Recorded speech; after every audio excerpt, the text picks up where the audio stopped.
I officially call this meeting of the UDOT Commission on this day, Friday, April 24, 2020, to order. Good morning, everyone. If you can see the flag behind my desk, I would like everyone to rise and I will lead the Pledge of Allegiance, please.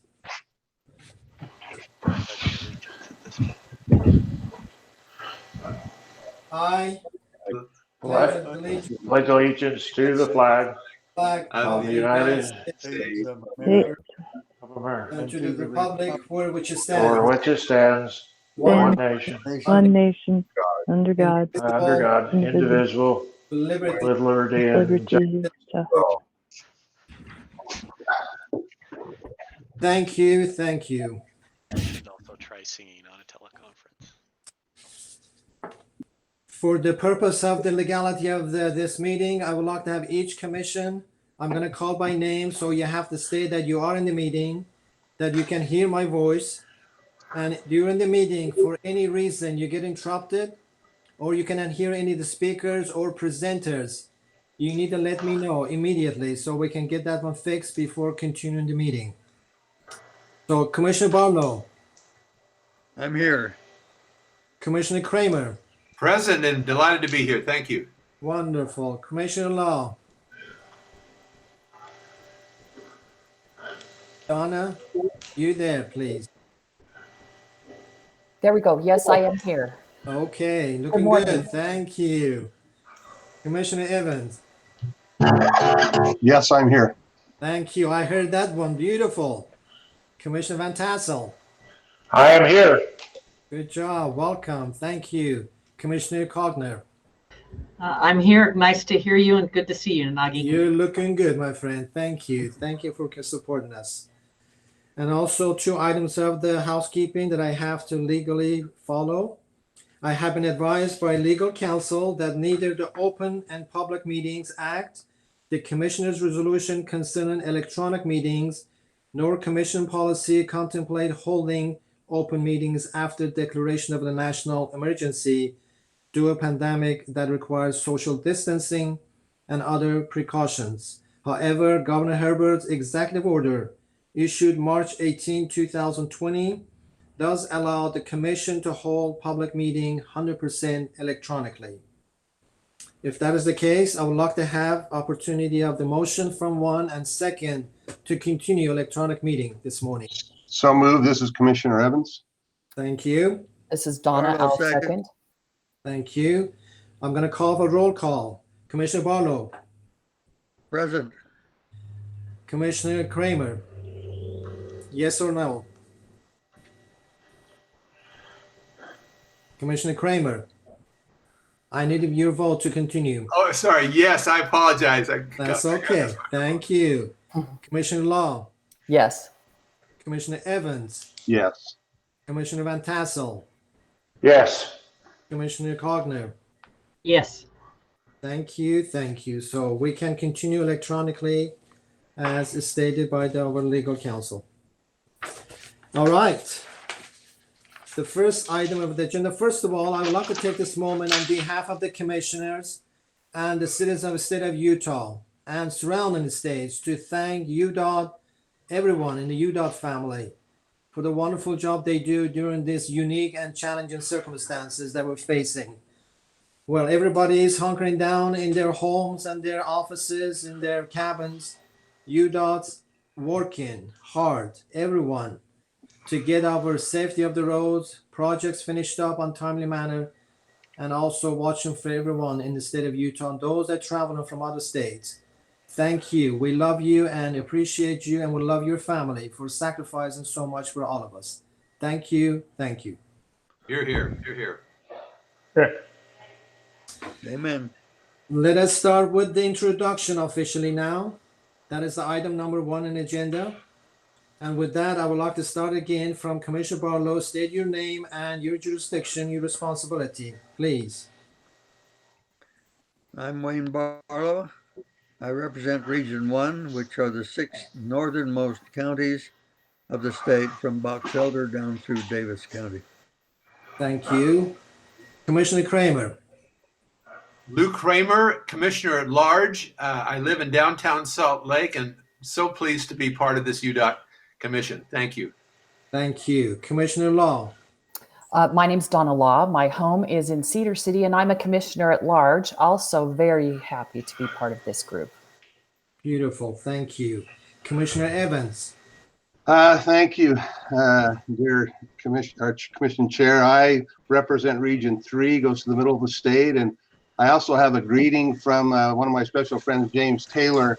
He is going to come and give a performance in May at the Maverick Center. Many disappointed people, he and Jackson Brown won't be there, but he asked me if I would share this with him. So here we go. Well, we're whacking the virus in Utah. We're going to flatten the curve.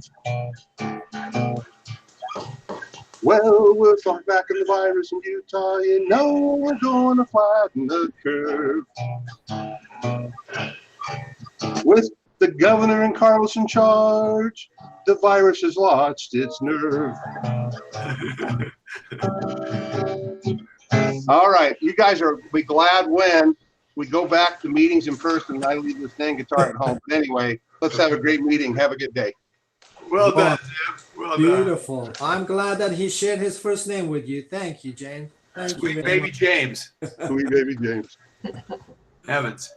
Commissioner Van Tassel. Yes, Kevin Van Tassel. I live in Vernal, Utah. Great to be part of the group, and UDOT, you do super work. Thank you. Commissioner Gochner.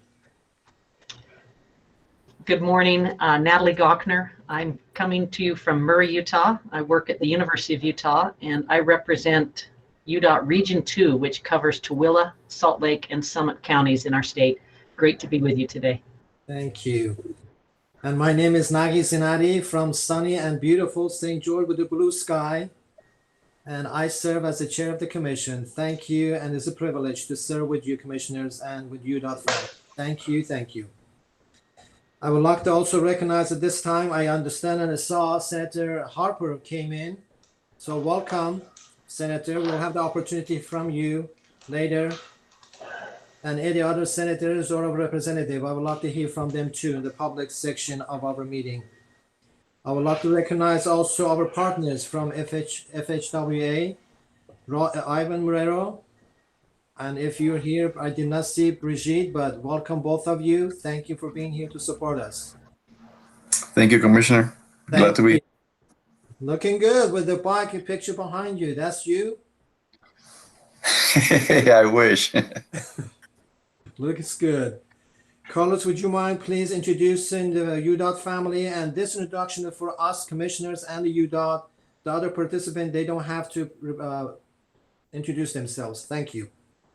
Yes, thank you, Mr. Chairman, members of the commission. Carlos Braceras, Executive Director of the Utah Department of Transportation. It's our pleasure to help support the commission during this meeting here. We have many members of the UDOT family participating, and I'm just going to scan the list here real quickly. The way we're going to do this is I'm going to ask our two deputy directors to introduce the folks that are in their respective areas. I see from the communications area, Grant Potter is here, and he's helping making sure that everything, all the technology is working for us in your worldwide broadcast of the commission meeting. And then other than that, I would point out that it looks like Mayor Fulmer is on the line here as well. So I know you mentioned Senator Harper earlier, so I'll just point that out. And then that might be all the direct reports I have in my area here. So I'll turn it over to Deputy Director of Planning and Investment, Terry Newell, and she can introduce the folks within her respective organization, Mr. Chairman. Thank you, Carlos. Hey, great. I will start with Ben Hewitt. He's our Director of Program Development. You heard from him yesterday, as well as Ivan Hartle, who is the Director of Programming, and Bob Pelly, as you well know, our SIP Coordinator. Andrea Olson, who talked to you yesterday, is our Planning Director. I believe Nathan Lee is on the meeting as well. He's our Director of Technology and Innovation. We have Carrie Ann Noble, who's our Electronic Business Manager, and she's always making sure everything behind the scenes is working correctly for us. We have Heather Barthold, who you well know, your commission assistant. We have Jordan Lee, who is also troubleshooting behind the scenes and getting in touch with anybody who's having technology troubles as we go. And then we also have Eileen Barron, who's going to be doing our reading our public comments for us. She is our communications manager for planning and investment. And I think that covers, I'll see if there's anyone else who's joined from my list. I think that covers everyone for me. Thank you. Jason. Good morning, Mr. Chair and commission members. Good morning. Pleasure to be joining you this morning from the home office up here in Park City. I've got the, I think the lion's share of folks here.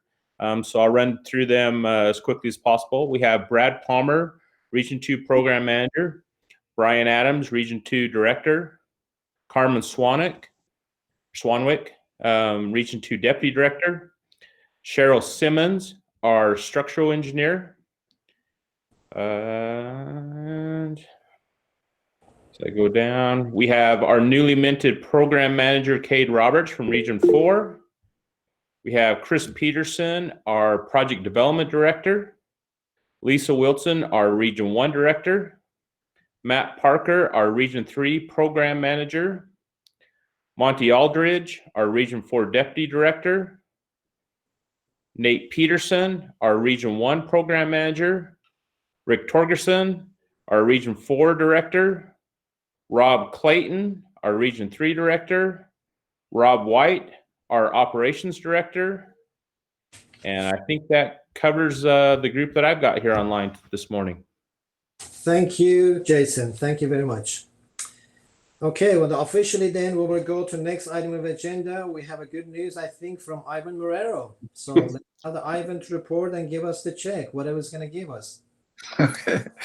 Okay, good.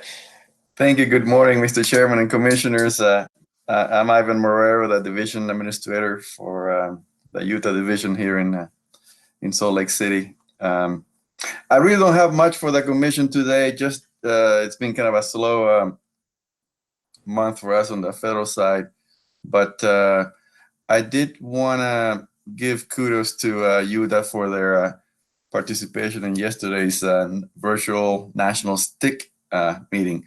For those of you that don't know what a STIC is, or STIC, that's our Ivan. Why don't you or whoever's controlling, would you go down to the next slide, please?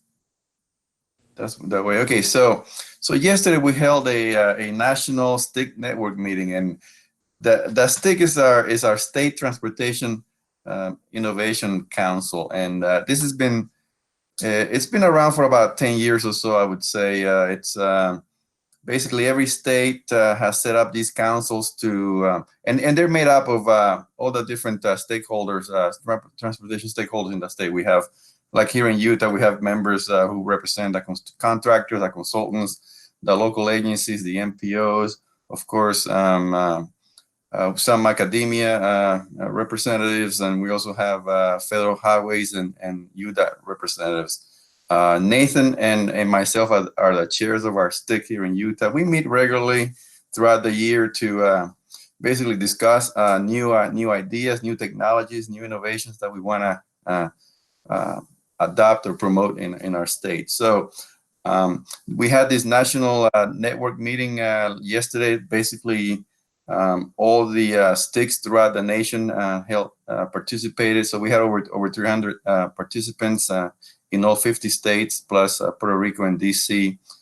And for the commissioners that may not know this, Utah is considered one of the most innovative state DOTs in the nation, if not the most. And Federal Highways takes every opportunity to showcase what we're doing here in Utah. So maybe other states would be more willing to take on those innovations. So we do that all the time. We've been doing it for a long time, and we appreciate UDOT kind of sticking their neck out or taking those first steps and taking that risk and to try new things. So yesterday, Nate kicked it off and kind of talked about the culture of innovation we have here in Utah and how we got there. And then Paul Wheeler talked about the manned aerial system program that we have going on in the state. Eileen Barron talked about the virtual public involvement process that we have going on here. And then Becky Helm talked about the digital project delivery, some of the paperless construction activities we have going on. So again, it was very well received. We got great feedback from the participants, and I just want to give kudos to Nate, Paul, Eileen, and Becky for helping us promote these innovations. And that's really all I have for the commission today. Just kind of a short kudos and appreciation for UDOT. Thank you. Any questions from our friend Ivan, from the commissioners? Good job. Thank you. Thank you. Thank you, Ivan. Before introducing the next item on the agenda, I would like to also remind everyone in the world that they can access the live broadcast of this meeting at youtube.com/Utah DOT. So hopefully we will hear that there will be thousands joining us soon. Next item number three rather, is UDOT scoreboard. I think Chris Peterson and Rob White will go with that presentation. Good morning, commissioners. Thank you for the opportunity to speak to you on this beautiful spring day. I'd much rather do it in person than sitting here all alone by myself in my bedroom, although that's kind of become the norm for the last few weeks. This Ivan now has the screen loaded. Many of you know, everybody is asking, what's the status of our program? Are we moving forward? Are we slowing down? How are we being impacted by COVID? So I want to spend a few minutes this morning going through our program with you. We have 9 projects that are late or past due, but what you'll notice, the interesting number in yellow, 8, we only have 8 projects left to advertise, basically for or in the next 60 days, in the next 2 months. The majority of our program has been advertised. Our work is out on the street. Our contractors are getting ready. If they're not already started, they're getting ready to go to work. And our program is going forward as normal. And in fact, this year our program is larger than it has been, I think, ever. I haven't run the math on it, but our program is very robust and strong. And moving forward, we haven't put the brakes on any projects. We do have several projects more than 60 days out, but the majority of those projects, that 101, those will be projects for next year. And then you can see the other numbers, 648 total projects that the commission has approved for us. So Ivan, if you'll scroll down, 85% is our target for advertising on time. Right now we're 89%, we're on time. We are exceeding our target. We want to be better than that, than the 89. However, we feel that's a great accomplishment, and our team, even though they've been isolated, even though they're working from home and teleworking, they're doing an amazing job of delivering our program. This year, since last July, we've advertised over $1.5 billion worth of projects, 129. So we're extremely proud of our team and how well they are performing despite the difficult circumstances. Over the past month, Ivan, if you'll scroll down, we've advertised 42 projects. And if you'll scroll to the bottom there, Ivan, they total just in that 1 month, almost $1 billion worth of work. That's an exciting and amazing number. We'll be getting that work under contract here shortly and moving forward. So that's just a testament to how hard our folks have been working to be able to get 42 projects out in this environment, and we commend them. If you want to scroll down again, Ivan, to the advertising status, you can see our trends and the bar charts. You can see there are those few projects that are a little bit late, and each one of those project managers are working to resolve them. The majority of those, there are some local government projects where there's some right-of-way impacts that they're still trying to work out issues with property owners, trying to be fair with them and respect their rights. There are just a few of those projects. They don't add up to a significant dollar amount. However, we wish this chart was entirely green and blue. However, it's not. So we always have a little bit more room to go. The next set of tables below, we skip it because it's just a drill down function. If you go back up, Ivan, I'll just point that out. This is an area where you can go to on your dashboard anytime you choose.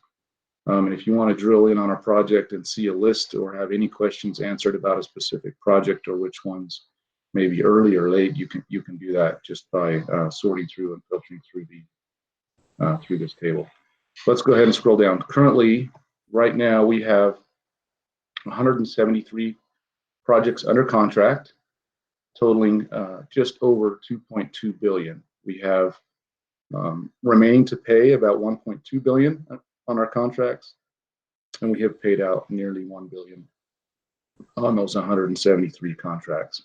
If you look at the trend on the top of the bars, you can see that our program has been growing consistently as we move through the year. And like I said, we believe this is one of our biggest years ever as far as a program. And certainly as we've distributed it across so many more projects than historically. We don't have any one great big large mega project, which is the bulk of it. We have many projects that are going on throughout all the different areas of the state. It's exciting to see. Contractor payments. So if you look down to the next set of bar charts, Ivan, if you look so far this month on the very far right bar, Ivan, if you would click on that bar, you can see that so far this month, we are day 24. We've paid nearly $33 million worth of payments to our contractors. In April, we still have another week, so we expect that number will go up. Many are asking what our, how our projects are doing. Are they moving forward? And this is a testament to it. And if you will compare that to last April, we're right on track with where we were last April and the year before in 2018. So we're on track. Our contracts are moving forward. We have seen some delay on a few projects. Nothing significant yet. We are tracking that, monitoring that every day to try and understand if our projects are being impacted by COVID, supply chain issues, material pricing issues, or just health issues for contractor employees and our employees. So far, though, we seem to be weathering the storm rather well, particularly as you compare how we're doing compared to many of the other states around the country. So if there are any questions that you have relative to our program, our projects, or anything that I might have mentioned, I'd be happy to entertain those. Mr. Chairman, Chris, congratulations. I hope you know how important this is to our economy to keep this going. And I appreciate Senator Harper and our other excellent legislators making this available. And this year is better than last year. So keep it up. I do have one question. You probably answered this a dozen times before. Where do you actually advertise? Which newspapers, magazines? I'd like to look up one of these ads sometime, or these advertisements. So we advertise in a couple different places. We follow the state law, and there's a public website that where we put all of our notices, and then we advertise it in the newspaper of the largest county, or in the county where the project is. And so we'll go find one of the large papers and put it out there. What I can do is find one for you. I'll have one of our folks send you the notice, and we'll just email that over to you so you can see it, make it simple for you to go find. Thanks. Our contractors, they know exactly where to go find it. We also put on our website, we have a location, and I can send you that link where they can just go look and see any project that's been advertised for us. So we follow legal notice, but we also make it convenient for them, and they know to just go there anytime and they can see the status of our advertisements. Thank you. Chris, Yes. Mr. Chairman, if it was okay, Chris, maybe talk about a little bit of the fact that, we're really ahead of the game on this entire process is electronic. And, that's really helped facilitate, I think, during this period of time. Maybe explain how that works a little bit. Sure. So each of our projects, as they complete their design, they will submit all of their documentation to our advertising office, and we will post the bids on our website as well as through the public notice. Then the contractors will come to our website. They will download the plan set. They can look and see what other contractors are looking at bidding on the project. We keep a track and make that available to all of them. They will download that file They will put their bid together and they submit it electronically to us through a vault, what we call a vault. It's a secure system where they will give us their secure bids, and we will open them on the date and time. We have, it used to be many years ago, we would have a public bid opening and we had contractors coming in from all over the state, come and sit in a room, watch drama as we open bids and read them. Now that we've gone electronic, our contractors find it so much more convenient to, while it's still open, we haven't had a contractor come for quite a while. We post those bids, we open them securely, we post them within a few minutes of opening them and reviewing them to make sure that they are fair. And then within an hour, anyone across the state will know the status of our bids. So it is absolutely a paperless bidding process. The only paper required is when we sign their contract. That is the one piece that still remains paper, and we give them a paper contract that sometimes is 3 to 5 inches thick, and we're working to get rid of that paper and make it fully electronic as well. Carlos, did I answer that adequately, you think? Yes, Chris, thank you. Any other questions from the commission today? Chris, Commissioner Zanotti calling. As you heard or we heard from Ivan Marrero so eloquently stated that UDOT is sophisticated and leader in innovation. We know that we can present all these electronically. What about the contractors and subcontractors? Are they sophisticated to receive electronically, or some still require hard copies? We actually require all bids to be submitted electronically. Now, they can bring a disc into us if they can't submit it over the internet. They are allowed to bring a disc that has their bid in it, but in order for us to bid fairly, we have, for the past probably 15 years, we've actually required our bids to be electronic. So we've been in this realm for a significant period of time. They've adapted, and actually it's much more convenient for them to have to try and juggle paper bids and get them here and put them in, get in a car and drive to Salt Lake. And so we, for a significant period of time, we've been doing this, and we haven't had any issues or complaints for a long time relative to electronic bids versus paper bids. How long do we keep these bids and these paperwork and estimates in the archive? The bids we will keep as long as we are required to store them by our archiving rules and requirements. But as we receive that bid, we'll post them, and if you wanted to go online, you could go see many of the past bids for over the last few months. And then if there was a question, someone could ask us, and we would go pull the bids for 2 years ago on a specific project. So we store that information. We're very careful as we open bids, though, to make sure that we protect the privacy of the bidders in the event that we have if our bids are over our project estimates by a significant amount, and we may need to come to the commission, or if we decide that we don't want to proceed. And you have seen that on a few projects. Yes. When that happens, we do not divulge bids and all the different contractors' bids, because if we're going to go re-advertise that, we want to make sure that we maintain a fair process for them as we rebid. So we do our best, and we work constantly with the AGC of Utah to make sure that our process is fair and above board, and that we're not bid shopping is a term that they use. We're not playing games with our bidding. We want to make sure that we're fair. Thank you. You're welcome. Any other questions? Thank you, Commissioner. Thank you.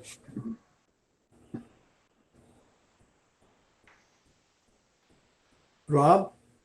Good morning, commissioners. It's good to be with you this morning, although it would be good to be with you personally. I know we're all engineers, but sometimes even engineers need social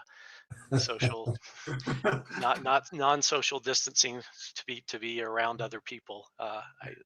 It's been an interesting past month or so. The beard's looking good, Rob. Thank you. Thank you.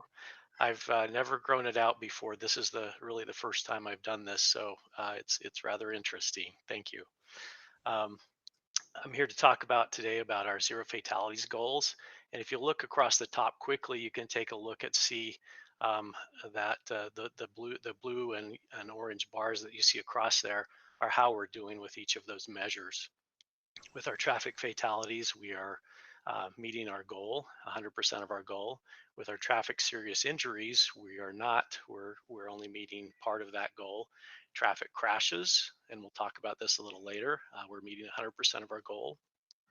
Internal fatalities, 100%. On internal injuries, 100%. And none of our internal equipment damage. That's an area where we're struggling on. So overall, we're hitting 82.7 of our safety index. If you could go ahead and scroll down. All the way down to the graphs. So with our traffic fatalities, we are currently below our target, so we're meeting that target. Our target is 63, and just a reminder, our goal is to hit 2.5% below the 3-year average of fatalities. So we are currently meeting that target, and I just want to mention one thing that we want to be pretty aggressive with setting these targets. We understand, the last 6 weeks aside, that our traffic numbers are going up, our population is going up, the people out there driving, there are more and more people out there driving. And yet we want to continue to see our fatalities decline in that environment. And so we've set these fairly aggressively, and currently we're meeting those. We have a culture of being aggressive with the goals we set and making sure that we're doing everything that we can to meet those.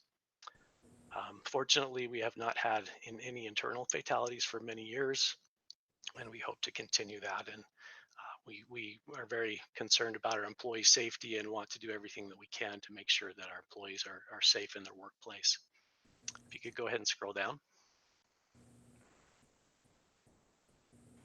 So here's the area where we're a little bit off of our target.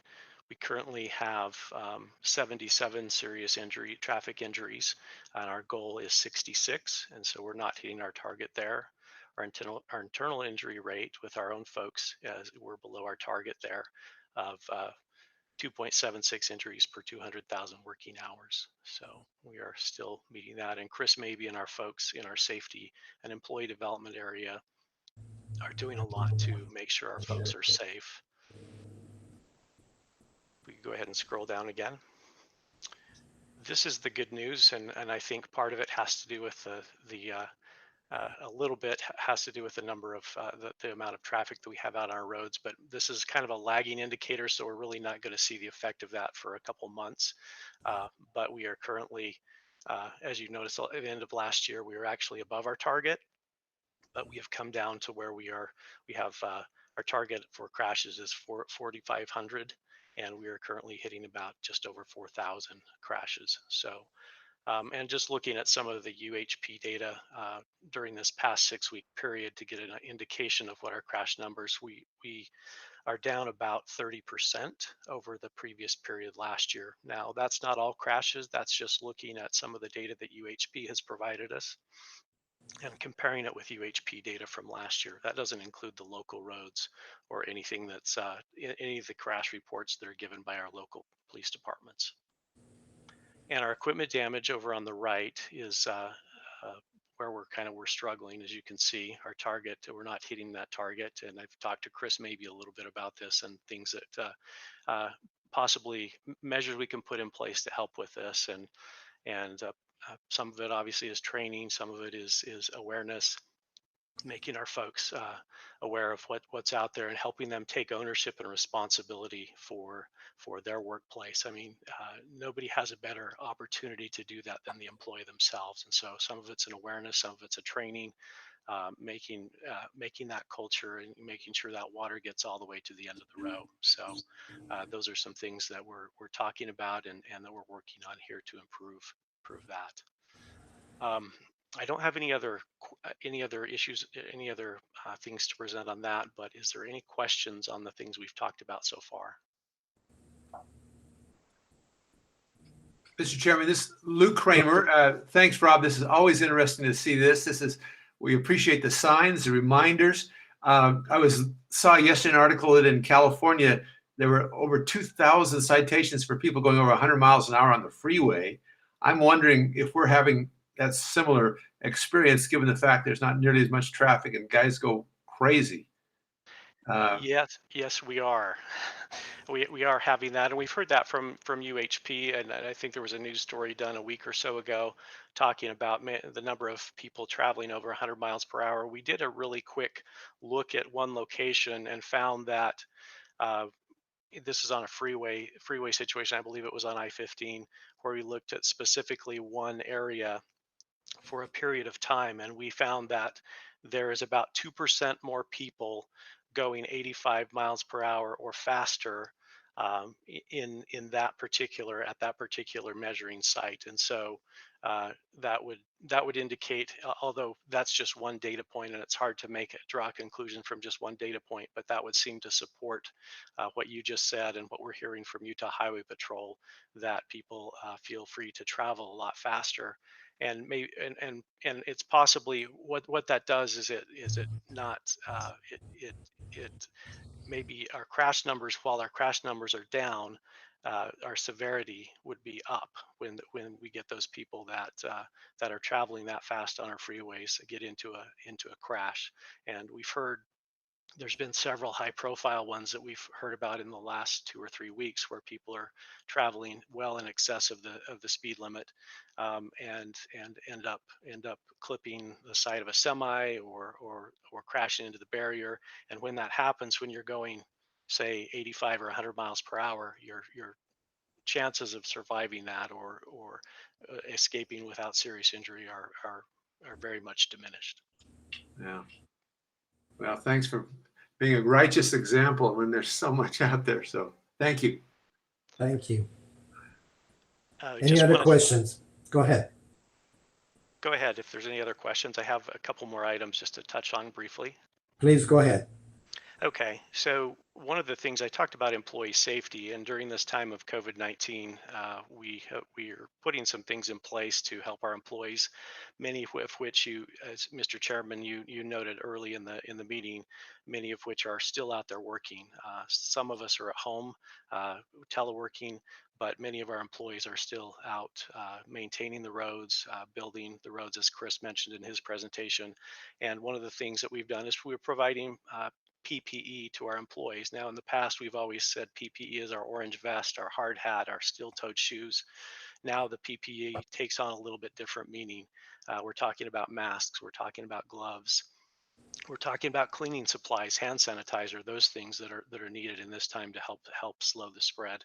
And that's one of the things that we're providing for our folks. The second thing that we're looking at is we're looking forward to, okay, what's it going to look like in a month from now? Suppose that we have the ability to come back, and we'll take those cues obviously from our governor and from our leaders, our health department leaders in the counties where we're serving. And but we're looking at a few things of what work is going to look like in 4 weeks or 5 weeks when we start. Some of us who are teleworking come back, and we're putting together plans of maybe some of us could telework for a number of months still down the road. We don't know that. We're still looking at that and trying to come up with a plan. We're taking our cues also from the Utah Leads Together. They have an extensive list of suggestions for workplaces that's in the back of that, in one of the appendices in that plan. We're looking at a lot of other sources to try to come up with the best way of how we transition back from where we are now to where we're eventually going to be. And that's a challenging effort, and we hope to move that forward and continue on and make it safe for our employees. Obviously, employee safety is number one for us, and safety of the public. So those are some things we're just starting to look at now as we see what's coming down the road of what, the transitioning back to work.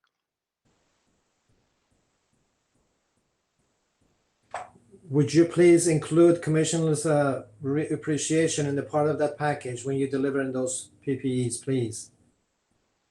Absolutely. You would like some, or you would like to? No, we'd like to just extend our love and appreciation when you deliver in those packages to each and every one of them. that we love them and we pray for theirs and their families. Thank you. Any other Alrighty. question from Rob? Thank you. Okay, next item on the agenda is number 4, STIP workshop update by Ben Hood. Yesterday, we had about 5.5 hours of presentation discussing this workshop. We heard from numerous people, the region directors, deputy directors, project managers, planners, and all, including Ben and Ivan. It was fantastic. It was color-coded and graphs and charts. I was just dreaming colorful dreams last night. Thank you for the presentation. And today, Ben is going to do the brief presentation of the same thing we had yesterday. Ben, you're up. Thank you, Mr. Chair. Good morning, commissioners. Appreciate your enthusiasm for our graphs and charts yesterday. So I'm just going to give a brief recap of our statewide transportation improvement program, or STIP workshops that we've had over the last couple of months. We held the part 1 on March 26th last month, where we went over with the commission the funding and programs. And you'll actually be seeing an item later in the programming items that Ivan Hartle will present that gives some request approval for some overall program values for portions of that program. And then yesterday, as you mentioned, we did part 2 of the STIP workshop, where we dove a little bit deeper into the projects and reviewed some projects. And there will be some future commission approvals in coming months that are related to what we talked about yesterday. So I'm just going to briefly have Ivan jump over to the UDOT website to show everyone where all this information that we've covered the last 2 months is able to be found. So if you navigate through the UDOT website to the Transportation Commission webpage, and right there in bold letters, 2021 Statewide Transportation Improvement Program in the middle of the page. So there's 3 links underneath that address all of these things that we talked about. There's a process link, a program link, and a project link. So if you just very quickly, Ivan, click on the program link, the process link is fine too. This just gives some background information, and then you can go through the program link to look at funding. This is where we have a summary of how the funds come in and how they're distributed amongst the programs that we discussed. And then if you jump to the projects link, this is more what we talked about yesterday. And this is where you can find more information, maps, and individual project information. So one thing I just want to point out real quick, if he's looking at the programs tab there, another thing that I'm going to tie into this, and then I'll finish up this presentation. If you click on the programs tab there, we have TIF and TTIF listed, which is the Transportation Investment Fund and the Transit Transportation Investment Fund. Those are related to the capacity project prioritization that we've been talking about the last months. And so if you click on TIF, we do have the recommendations that we discussed yesterday posted in this STIP app,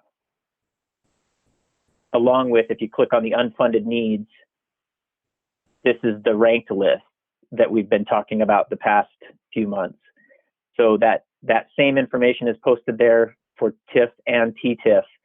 And then I'll have you jump over to back to the UDOT website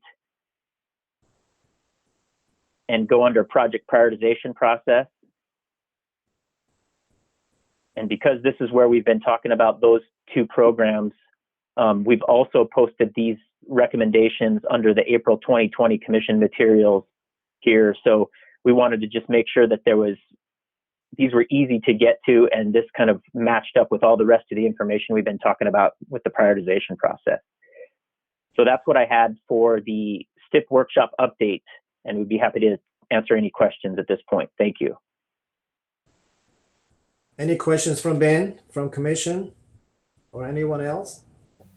It's Donna. I just appreciate the effort, the detail, the the walkthrough yesterday, examples of programs and projects. All of that was really great, really helpful yesterday. And this is Jim Evans. I also want to just thank you and the whole team, Terry, for as we've had this process you're going through, as we've had new questions or concerns come up about how a formula or whatever, you guys have always been willing to look at it and say, this is why we did it this way, or perhaps, hey, that's why we might consider adding that change. And I think just being open and fair to be willing to listen to feedback has been really appreciated. Thank you for taking the time to allow us to do that as we've gone through this process with you. This is Wayne. I concur with the comments of my fellow commissioners. Thank you. Ben, I understand you're presenting the next item, grant update. Yes, I'd be happy to go into that item. So, Mr. Chairman. Go ahead, Carlos. Yes, go ahead, please, Carlos. Sorry to interrupt, Ben and Chairman. Terry maybe wanted to offer some thoughts in terms of how we might move forward from this point regarding the TIF and the TTIF. So can we turn the time to Terry? Ahead, please. Thank you. Sorry about that. It took me a second as I tried to get my hair out of my face. I flipped my headphones out of my ears. So one of the hazards of virtual meetings. So let's just say Carlos will never have that problem. One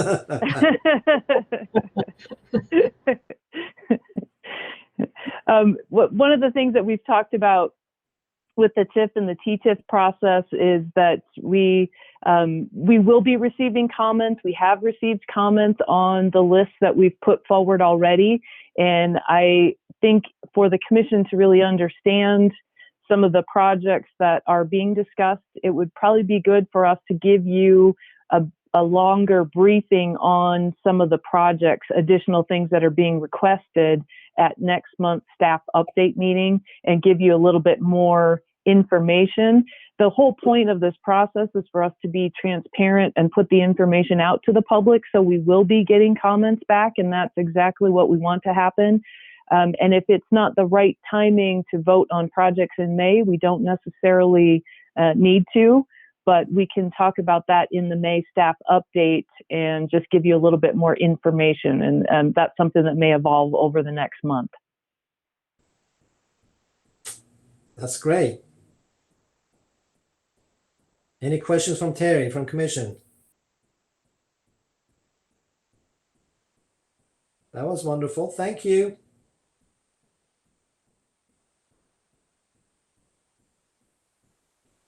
Ben, you would like to continue then? Sure. Thank you, Mr. Chair. So for this next item, just want to give a brief update on our grants that we've done in previous commission meetings. So if you go to the UDOT website, navigate to the Transportation Commission webpage, and then at the bottom, there's a grant information link.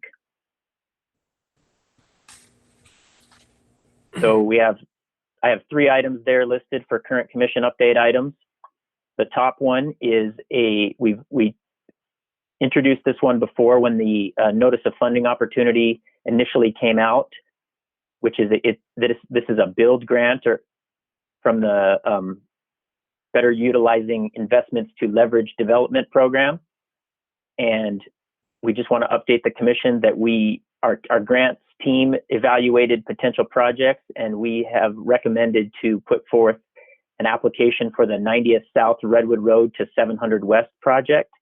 This is actually the project that we adjusted the funding on a few months ago, and to move some funding from this project over to a Bangerter project to better align with timing and funding needs. And so, but this project actually fits very well with the build grant criteria. And so this may be a great opportunity to replace some of that funding on that project. We intend on requesting from the commission replacement of that funding that was moved either way, but if we were to get this grant, it would adjust that strategy, or it would complement that strategy of replacing the funding.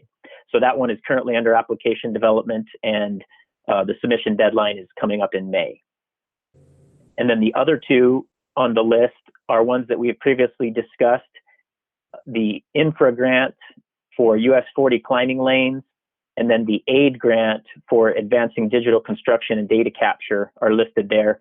And just we'll just keep them there until we hear back either way from the grant entities on if those are awarded or not awarded. So I just wanted to leave them there for your information. And those are the items that we have for the grant update today.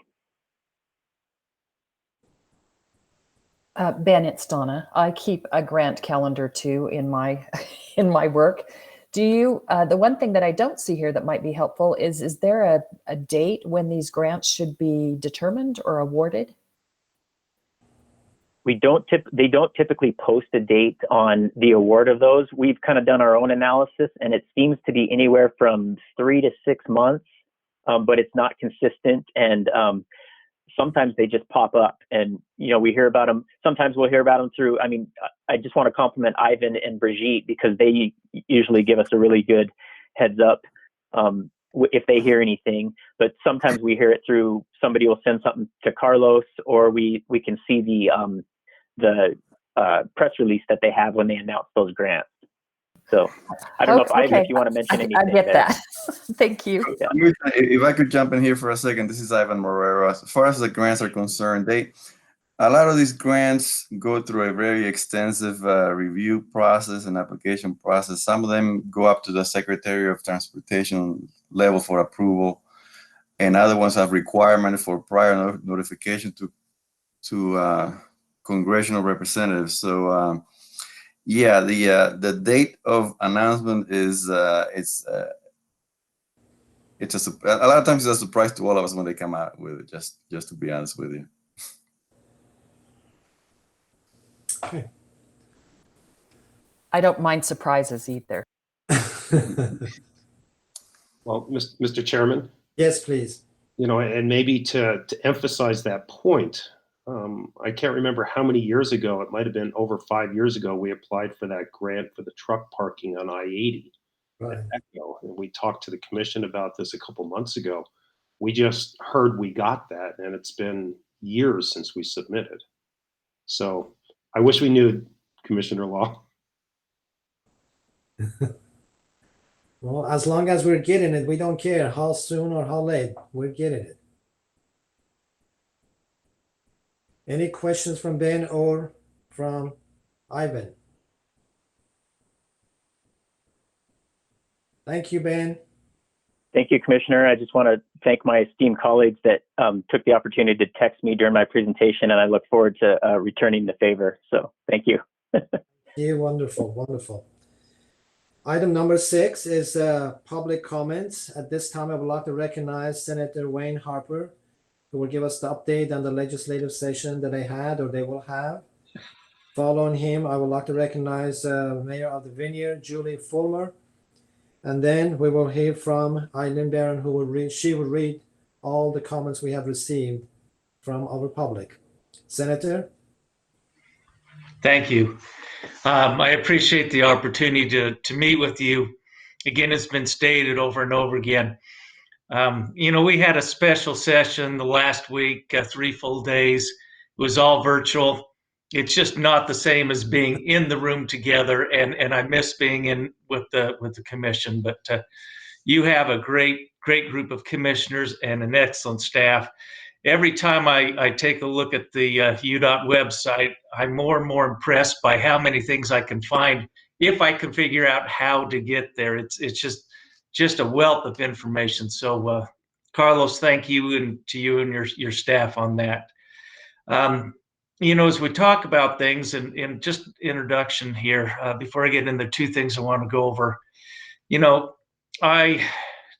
I can truly say, like former Senator Van Tassel, that we understand the difficult situation that the commission is in with the great amount of requests that come in, the wonderful needs and issues you're dealing with, faced with a limited amount of revenue that is out there and available. So I appreciate the situation that you are in and the wisdom and the prudence that the commission exercises in allocating the limited amount of funds. It is really exciting to be involved with transportation, something that I dearly love, something I've been passionate about. years before when I was on city council and the House and now in the Senate.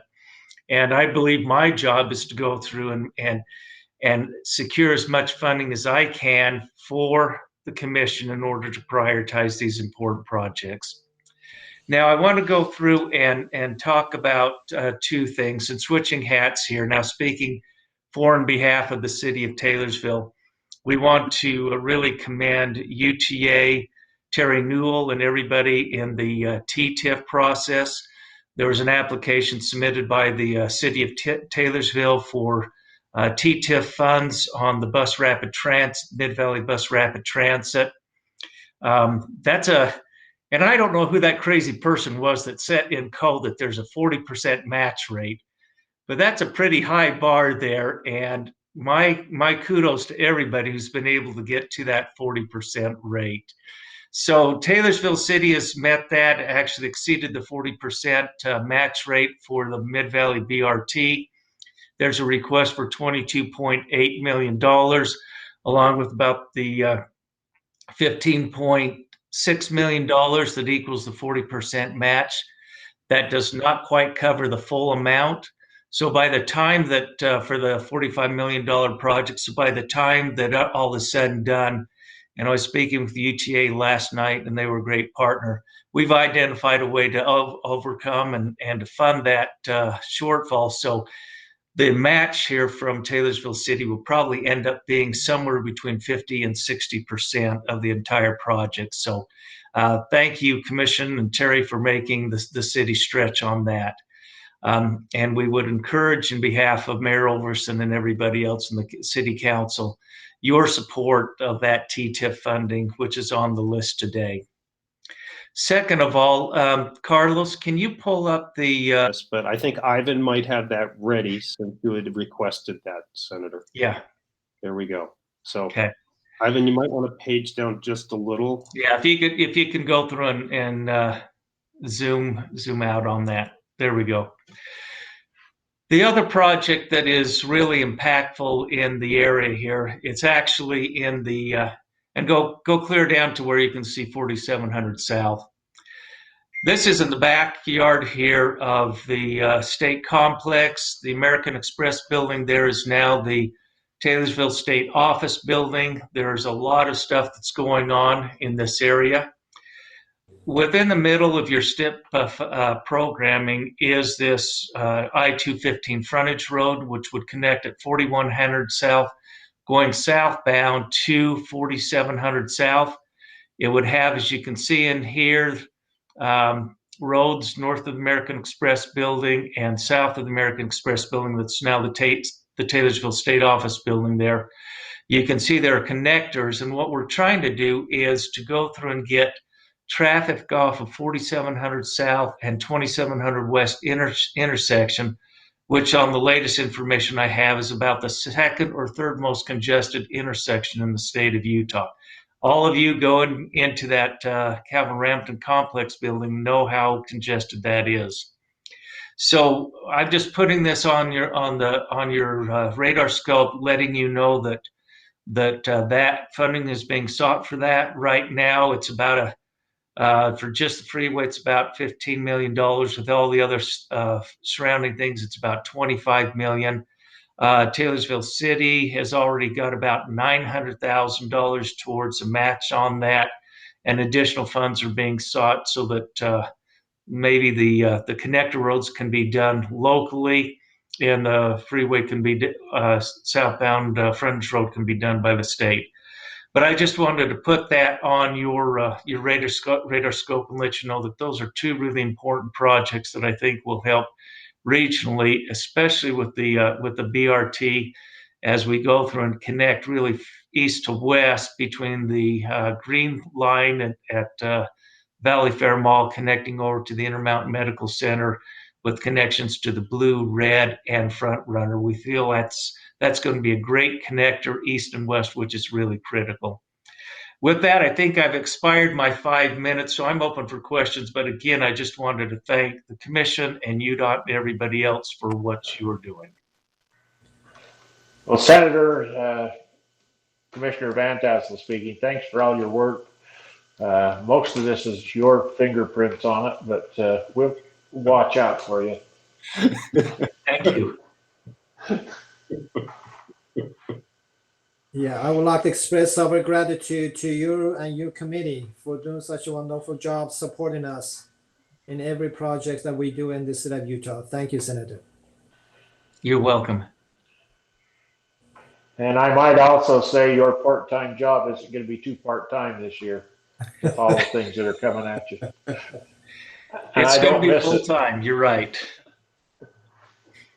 Anyone has questions from Senator Harper? Another thank you.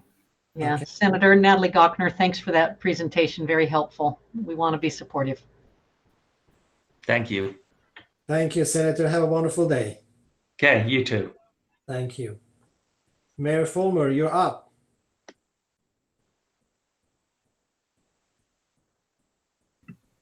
Can you hear me? Yes. Good Okay. morning. So thank you. It was great to hear Senator Harper's comments and for everything he does. And thank you for having me today. Great to see all of you again, Mr. Chair and Commission. I live in Region 3. I don't have a guitar or a song, but I wish I did. Oh, good. They're great. Such a fun meeting. What a great way to start the day. I was like, I wish all of my meetings were like this. We can send Commissioner Evans anytime you have him. Yeah, I'm going to invite him. Well, I guess I'll go to the meetings down there with her. But thank you all for everything you guys are doing at this time. Such a great reminder of the different faces that represent everything that's essential to us right now. And I wanted to thank Terry and Carlos for the process of the prioritization and introducing the opportunity for comments and suggestions. Just as a reminder, my name is Julie Fulmer and I'm from Vineyard. And last year, I believe you gave me an opportunity to kind of share our need for a deeper look into the Vineyard Connector and talk to you about the plans for our city center and what we've been doing. And since that time, I've been able to share our plans and approve our plans and kind of better prepare for a shovel-ready project. And so I wanted to talk to you more about that update. So as a reminder, the Vineyard Connector is an essential regional connection from Orem to Lehi, west of the I-15, and it's expected to relieve congestion off of the I-15.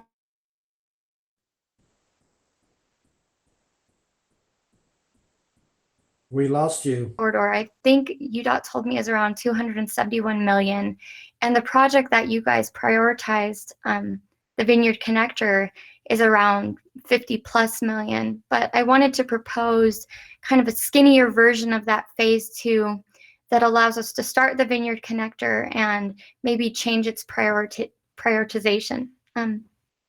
So like I said, it's shovel ready. The state environmental study was done in 2007.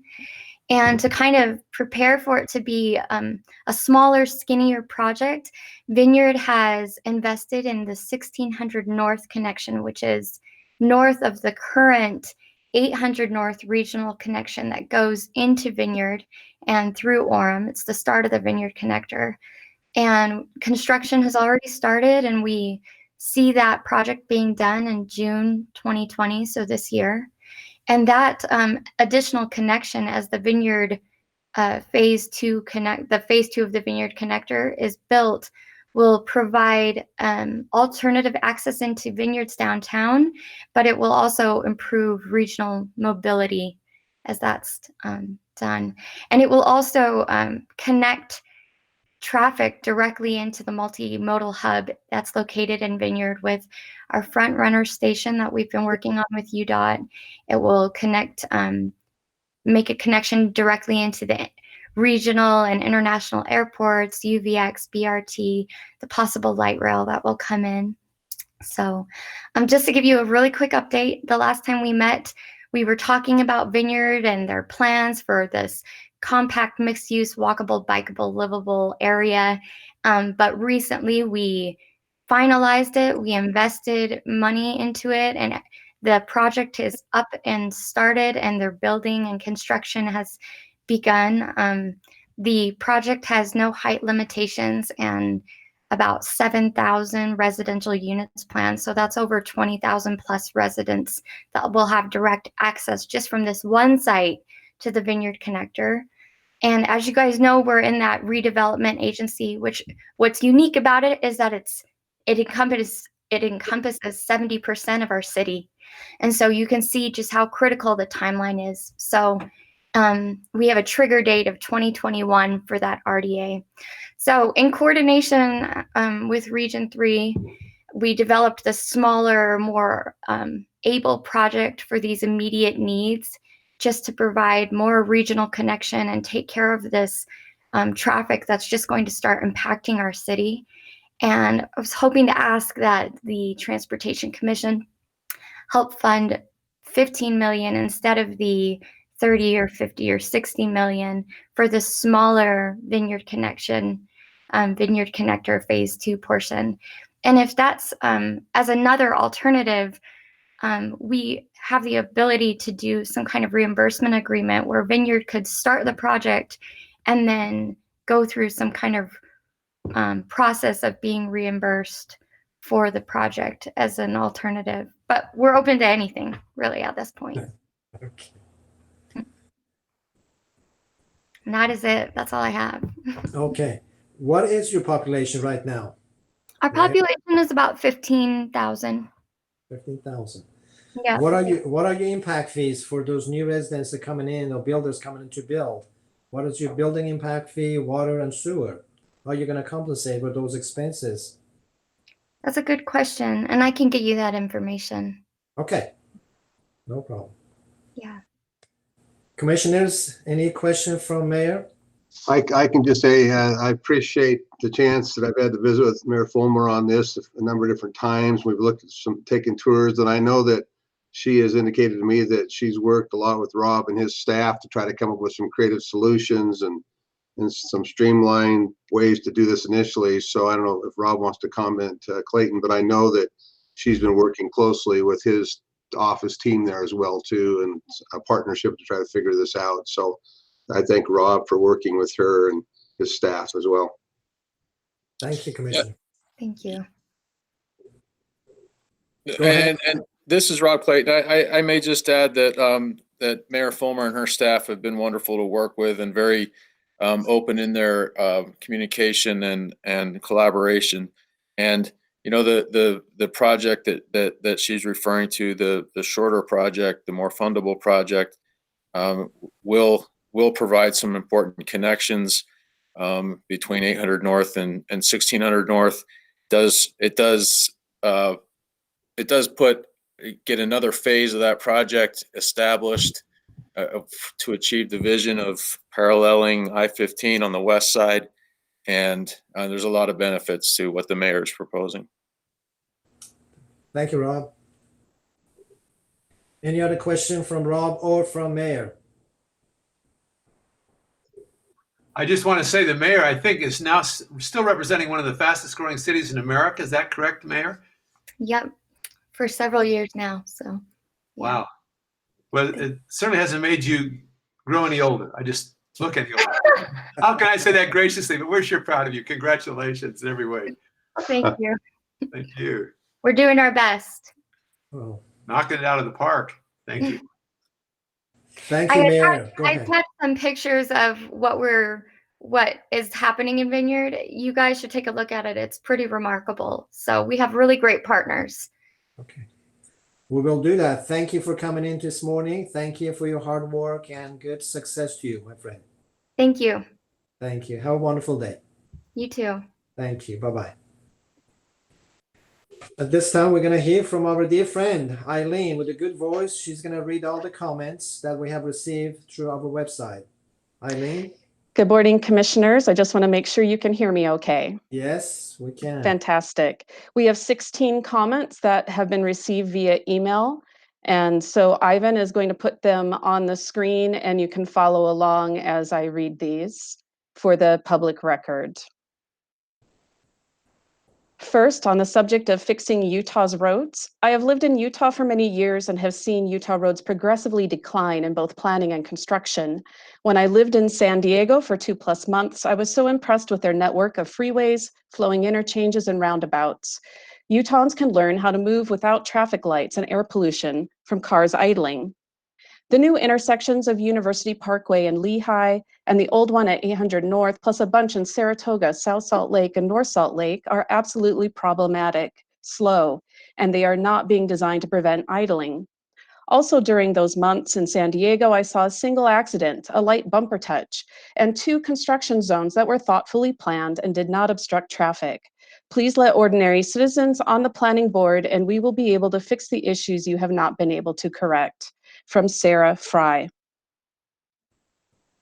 This next comment came from Mayor Fulmer regarding the Vineyard Connector. The Vineyard Connector is an essential regional connection from Orem to Lehigh west of I-15. It is expected to help relieve congestion on I-15. The Vineyard Connector will increase regional connectivity and throughput for growth, higher education, and economic centers in Saratoga Springs, Eagle Mountain, Lehigh, American Fork, Pleasant Grove, Linden, and Vineyard. The corridor was cleared with a state environmental study in 2007. The current cost to construct the entire corridor is estimated to be $271 million.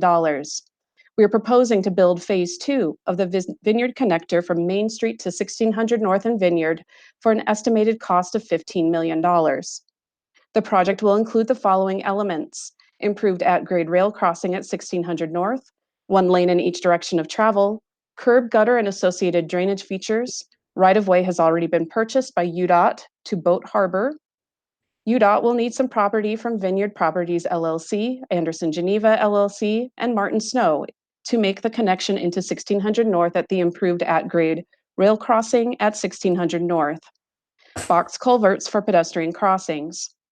Currently, 800 North is the only regional connection into the Metro Center in Vineyard.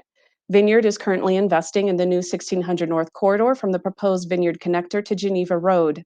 The right-of-way for the new 1600 North Road was recently dedicated to Vineyard and is now under construction. Vineyard expects to have this roadway built by June 2020. Phase 2 of the Vineyard Connector will connect to the existing 800 North corridor and the newly constructed 1600 North corridor together, providing alternative access into the downtown area while improving regional mobility.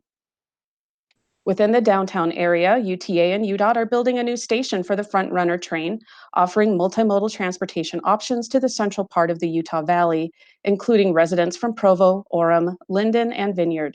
Phase 2 of the Vineyard Connector will provide alternative access into the Metro Center of Vineyard, including the regional Front Runner station.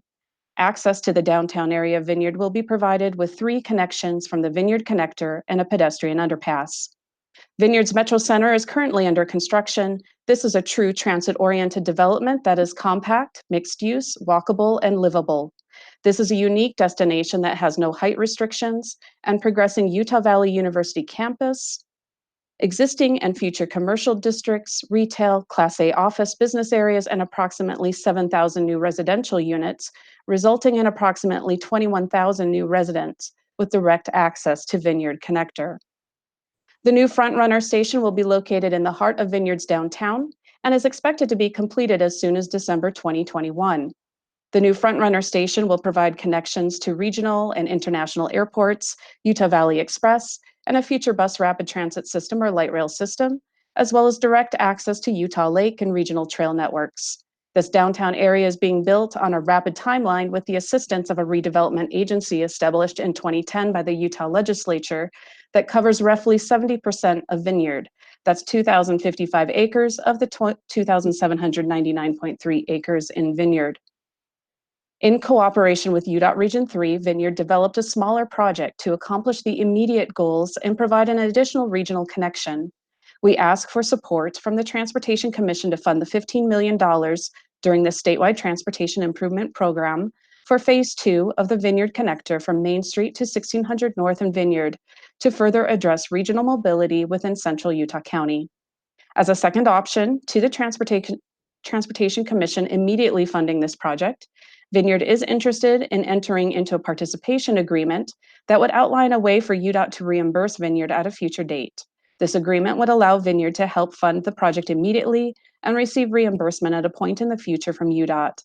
MAG has identified the need for the full Vineyard connector by 2030. Thank you for your consideration. Mayor Julie Fulmer of Vineyard City. And that email included this illustration of the Vineyard downtown and lakefront.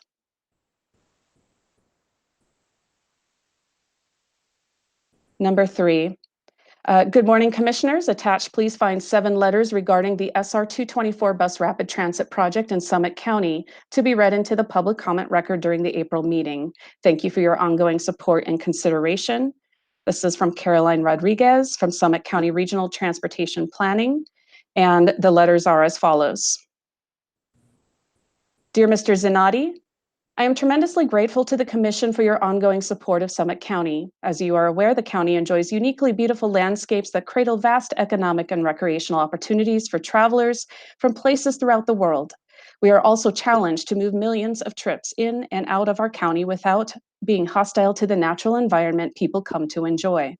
Summit County's pursuit of critical transportation projects has seen great success thanks to the continued support from our UDOT partners, especially Region 2. These investments have helped to mitigate the pressure, but there remains a number of current and anticipated mobility challenges. Daily traffic taxes the capacity of SR 224 with our year-over-year growth in vehicles. My staff and I, with our regional partners, continue to believe that the SR 224 bus rapid transit project is an essential transportation improvement that will increase person and vehicle throughput, enhance safety, improve mobility, and expand capacity on the state-owned Gateway Corridor. An asset such as the fully electrified BRT facility in a place as exceptionally pristine as Summit County supports the natural and economic environments that are sure to attract continued attention, especially as we keep an eye toward economic recovery and a potential Olympic bid. I respectfully ask for support from the Commission for Summit County's transportation investment funding request for bus rapid transit on SR 224. We have committed significant local money to the project and also hope to receive federal funding through our 2020 Better Utilizing Investments to Leverage Development application, for which we have already received strong encouragement from our federal delegation. Thank you for your consideration. Sincerely, Thomas Fisher, County Manager. Dear Chairman Zanotti, I hope you are healthy and well as we get through this difficult time. I'm submitting this letter to you on behalf of Deer Valley Resort in strong support of Summit County's application for Transportation Investment Fund financing for the SR 224 bus rapid transit project. For multiple reasons, we view this project as a critical step in furthering our area's ability to move more people quickly and efficiently and continue to improve traffic, air quality, and the overall transit experience for the region. Deer Valley is one of the largest businesses in rural Summit County, and every day from December to April, we move thousands of guests and staff to and from our resort. Further, over the last several years, summer ridership has been continually trending upward more and more as well. The current Electric Express service is an essential part of our region's and the resort's transportation system. Without a reliable bus system, Deer Valley Resort would not be able to operate efficiently and provide our guests with such a high-level experience, which we term the Deer Valley difference. We work directly with the city and county to incentivize our guests and staff to take transit, including fully subsidizing intercity UTA bus passes for staff who live in the greater Salt Lake area and connect to the free Electric Express as part of their transit trip. We also provide a significant amount of staff housing at Kimball Junction, which additionally contributes to the need for a reliable and quick transit connection. As ridership continues to grow, we fully support more direct routes to Deer Valley without transfer and for dedicated transit lanes on both SR 224 and SR 248. This BRT project is crucial to our operation and area economy in furthering such goal. Even with the existing shoulder running agreement and the high level of service offered by the Electric Express during our peak season, transit vehicles are routinely stuck in general traffic or behind disabled vehicles and snow storage, making the buses a less attractive option for our guests and staff members. Constructing dedicated bus lanes for the current Electric Express service is an essential step in maintaining our competitiveness among other resort communities. It is also the most effective way to attract and retain employees who would otherwise have tremendously long commute times. Deer Valley Resort strongly supports this proposal, which advances both resort operations and regional goals of economic competitiveness and environmental sustainability. We appreciate your consideration and hope you agree with our sentiments. Should you have any questions or would like to further discuss, I have included my direct contact information below. Sincerely, Todd Shallon, President and COO of Deer Valley Resort.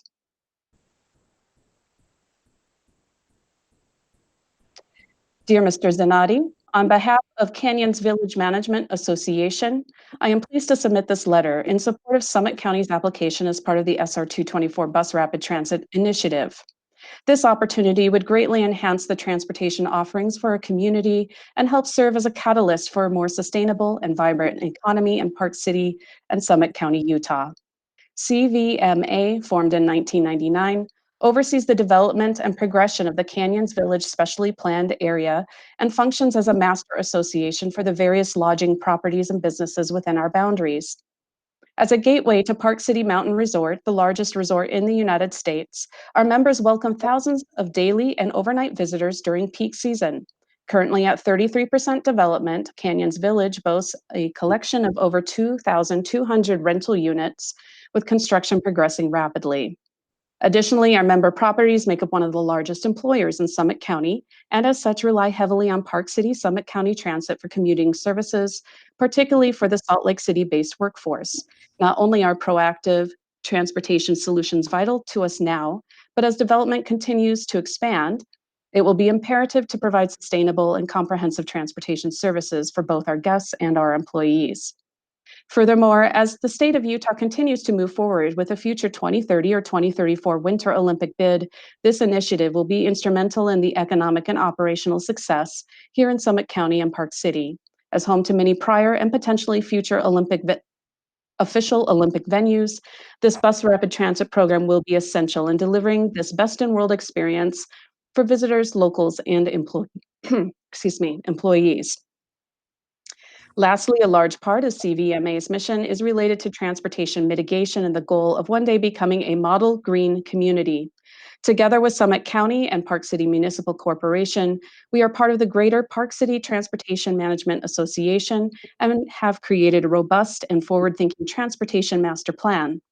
Our initiatives include traffic reduction programs, subsidies and incentives for employees, off-site satellite parking, park and ride locations, an e-bike share program, shared data collection, and increased education efforts. An electric vehicle connection between Summit County and Park City via dedicated bus lanes on SR 224 would be an incredible addition to our myriad sustainability efforts. Our organization is an economic driver in this region and is devoted to stewardship of the landscape, which attracts residents and visitors to our resort and our community. CVMA strongly supports this proposal, and we appreciate your serious consideration for the SR 224 Bus Rapid Transit Initiative. Respectfully, Brian Medaski, President and CEO, Canyons Village Management Association.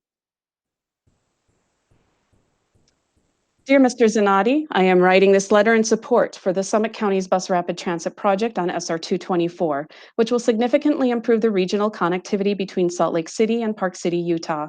This project is a foundational component of our ability to move significant numbers of our labor force from their homes in the Salt Lake Valley to their jobs in the Wasatch Back. As both a winter and summer destination, we required nearly 10,000 employees a day to deliver a world-class experience to our 3 million annual overnight visitor stays. This project is an important component in being able to be successful in such a highly competitive environment. By providing a quick and emission-free way to connect people with jobs in the mountains, we'll align with our brand as a pristine, high-altitude resort community. Our customers expect not only an exceptional environment, but an exceptional workforce as well. This project connects the two needs together in a dedicated transit lanes via the first successful mountain-tested, electrified American-made buses. On behalf of the 1,000 businesses that make up the Park City Chamber of Commerce and Visitors Bureau, we appreciate your serious consideration and support for this important economic advancement for our community. Sincerely, Bill Malone, President and CEO of Park City Chamber of Commerce and Visitors Bureau. Dear Mr. Zanotti, On behalf of Park City Mountain, I am pleased to submit this letter in support of Summit County's application for TIF funding. Park City Mountain, a Vail resort, is one of the largest businesses in Park City. Every day from December to April, thousands of people visit our resort using the Park City Transit. We work directly with the city to incentivize our guests and staff to take transit, including providing free PC SLC Connect transit passes for all employees who live in the Salt Lake Valley. Park City's transit system is also an essential component to the town's climate goals, which are the most ambitious of any municipality in North America. The city has committed to having their municipal operations emit net zero carbon and run on 100% renewable energy by 2022. They have committed to achieve these same goals for the entire community by 2032. Vail has set equally aggressive climate goals. We have committed to having zero net emissions by 2030, zero waste to landfill by 2030, and zero operating impacts on forests and habitats. Park City Mountain strongly supports this proposal, which advances both our resort operations and our two entities' climate and sustainability goals. Sincerely, Mike Gore, VP Chief Operating Officer of Park City Mountain Resort.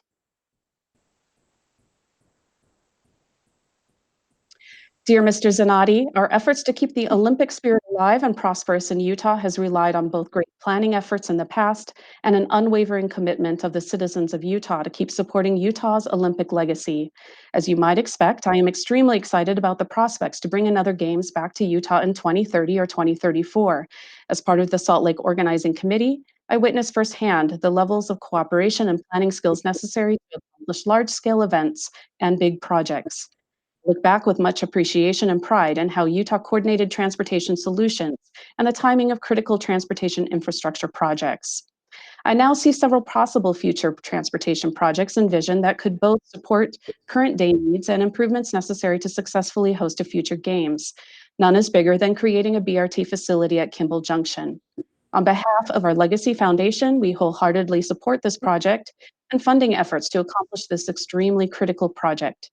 As our good partners at Summit County have shown, there is an everyday need now to implement this, along with the fact that approximately 55% of the Games events are likely to be held again in Summit County.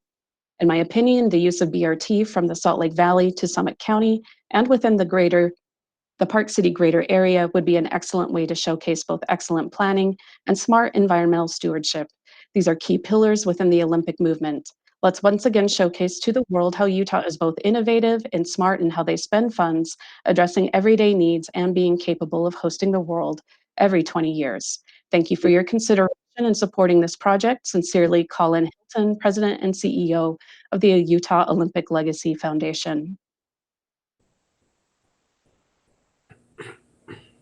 Dear Chairman Zanotti, on behalf of Park City, Utah, I respectfully request your consideration to help create bus rapid transit along Highway 224, our heavily traveled and congested community and freeway corridor.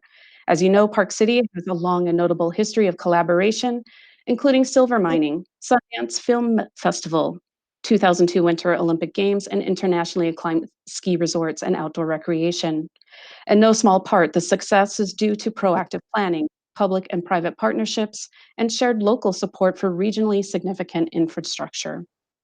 Park City utilizes a collection of year-round outdoor recreation, arts, and cultural amenities to draw over 4 million visitors from around the globe. Our community consists of hundreds of small businesses, restaurants, retail establishments, and a considerable overnight lodging industry that employs thousands of employees. In order to support this level of economic activity, Park City provides a myriad of essential public services, including a free public bus system, Park City Transit, that carries over 2 million riders a year. Without public transit, our entryway corridors would be overwhelmed by gridlock and congestion, particularly at peak periods, and inhibit our workforce, local residents, and visitors from reaching their destination.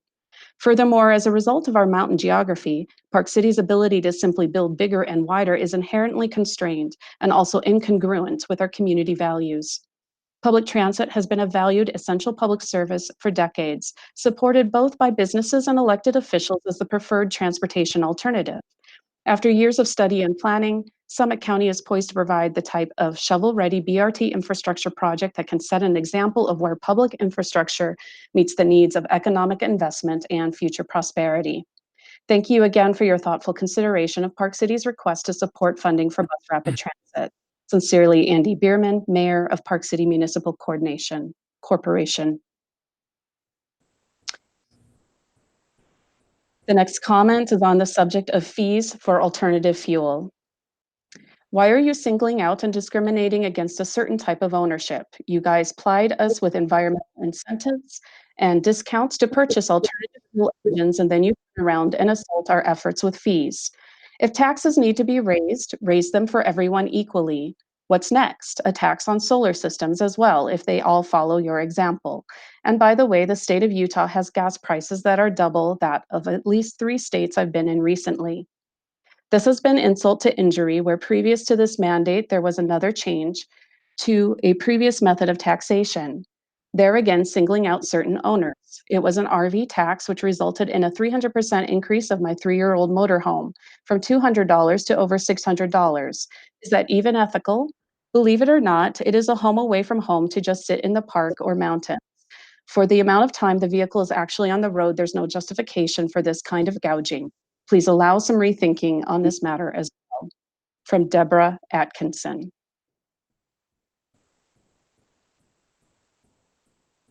Please complete this trail. The recreational value of Provo Canyon is huge, and completing the trail adds to that value immensely.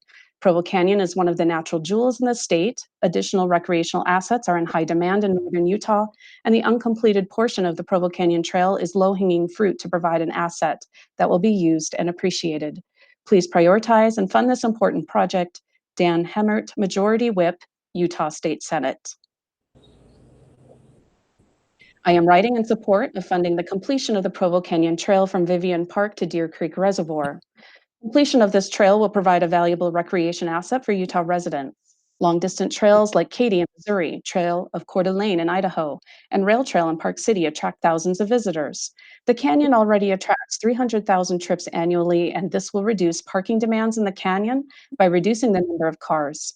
It provides access to the canyon from the north without pollution and makes it easy and pleasant for the elderly and younger ages to walk or ride in the canyon, which is a key quality of life improvement. In addition, replacing the bridge located a few thousand feet north of the Utah-Wasatch County line, where people recreating on the river have died, should be a priority for the completion of the Provo Canyon Trail.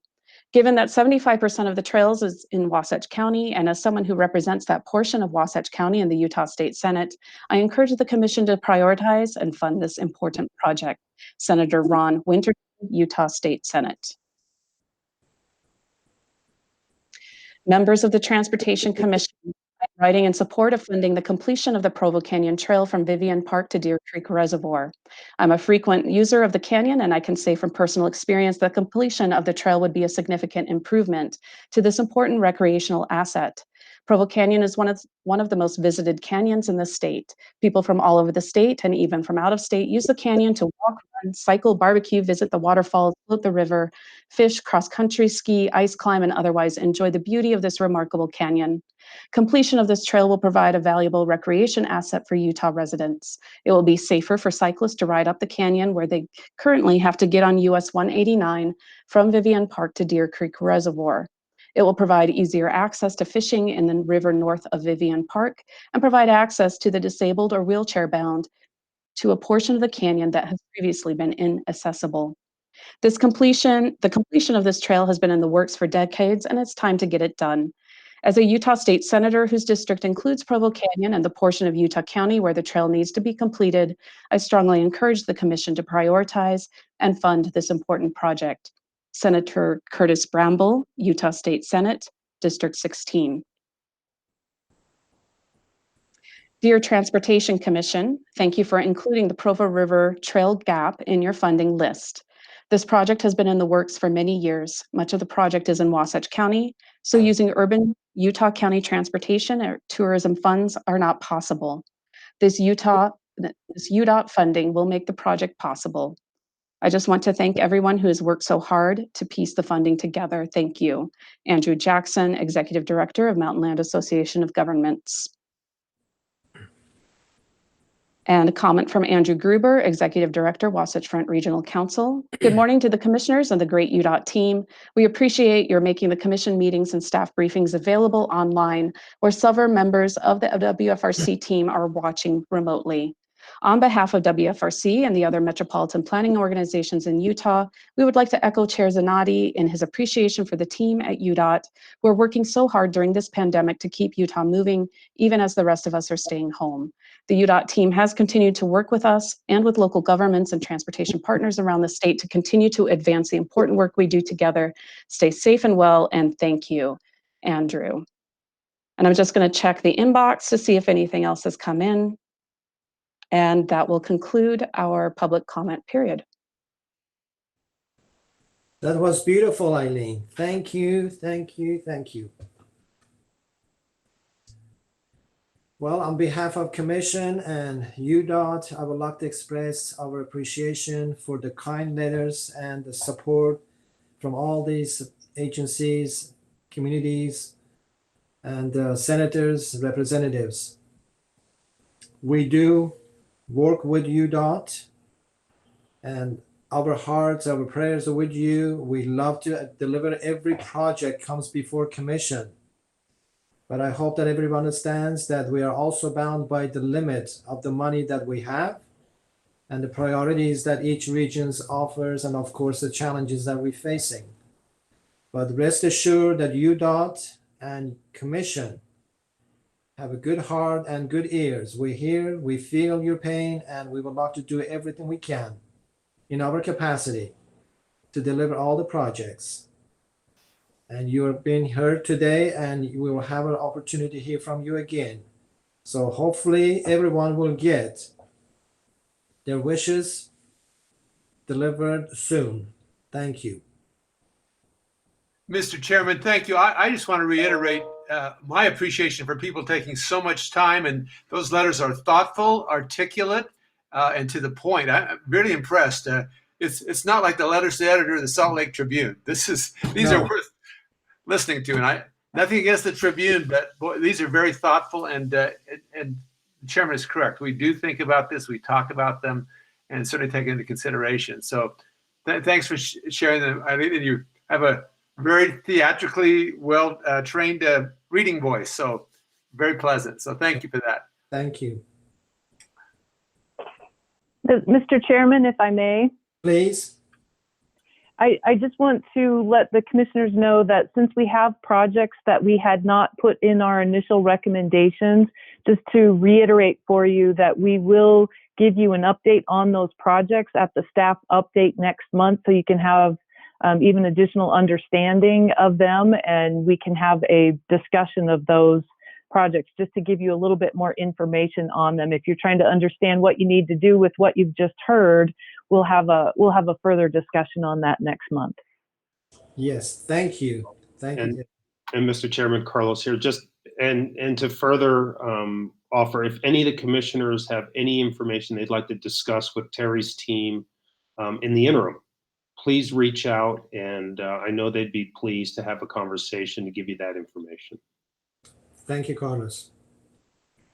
Any other comments? Seeing none or hearing none, I'm going to the next item of the agenda, which is item 7, consent agenda. And I think Ivan Harlan is going to present this part. Ivan? Good morning, Mr. Chair and Commissioners. For your approval, this morning we have the consent agenda. Just slowly scroll through. Includes the approval of the minutes from last month, recorded by Heather.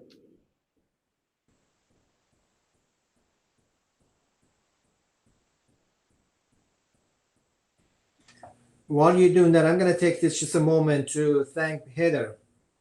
What a wonderful job she does to coordinate all the minutes and all the meetings and receive all this communications from everyone in the state, from us.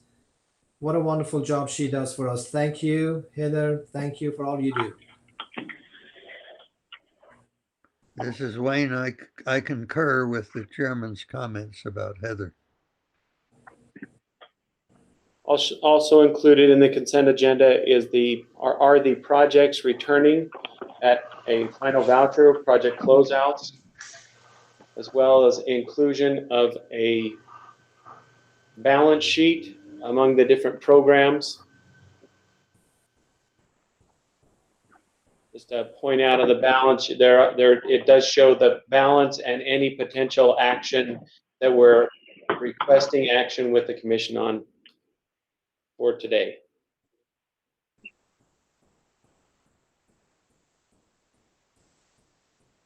Any questions from Ivan at this point? If not, I would like to entertain a motion and second to approve this item of the agenda. Nagi, I'll make that motion. Commissioner Gochner. Okay. I need a second. Donna, I'll second. Okay. We have a motion and a second, item number 7 of the agenda, which is consent agenda. I will lock it by roll call. Commissioner Barlow, Aye. Commissioner Kramer, Aye. Commissioner Law, Aye. Commissioner Evans, Aye. Commissioner Van Tassel, Aye. Commissioner Cogner, Aye. and I, Nagi Sinati, say aye. So it's all unanimous. Thank you. We go to item number 8, which is the program development, and Ivan will present that item also. Go ahead, Ivan, please. Thank you. Our first item for today, located in Region 1, that 2000 West to 1300 North intersection in Clinton. It's a scope addition and funding change. Located on our map here. The current project funding is to improve the intersection by constructing left-hand turn lanes on the east and west legs of the intersection on 1300 North. During design, it was determined that the current traffic volume and traffic patterns warrant the construction of a dedicated right-hand turn lanes along with the previously funded left-hand turn lanes on this narrow one-lane road. The additional scope will improve traffic operations at the intersection and reduce congestion, which will improve air quality. The Wasatch Front Regional Council approved this addition of these funds at their 26 March 2020 meeting. Example of the visualization.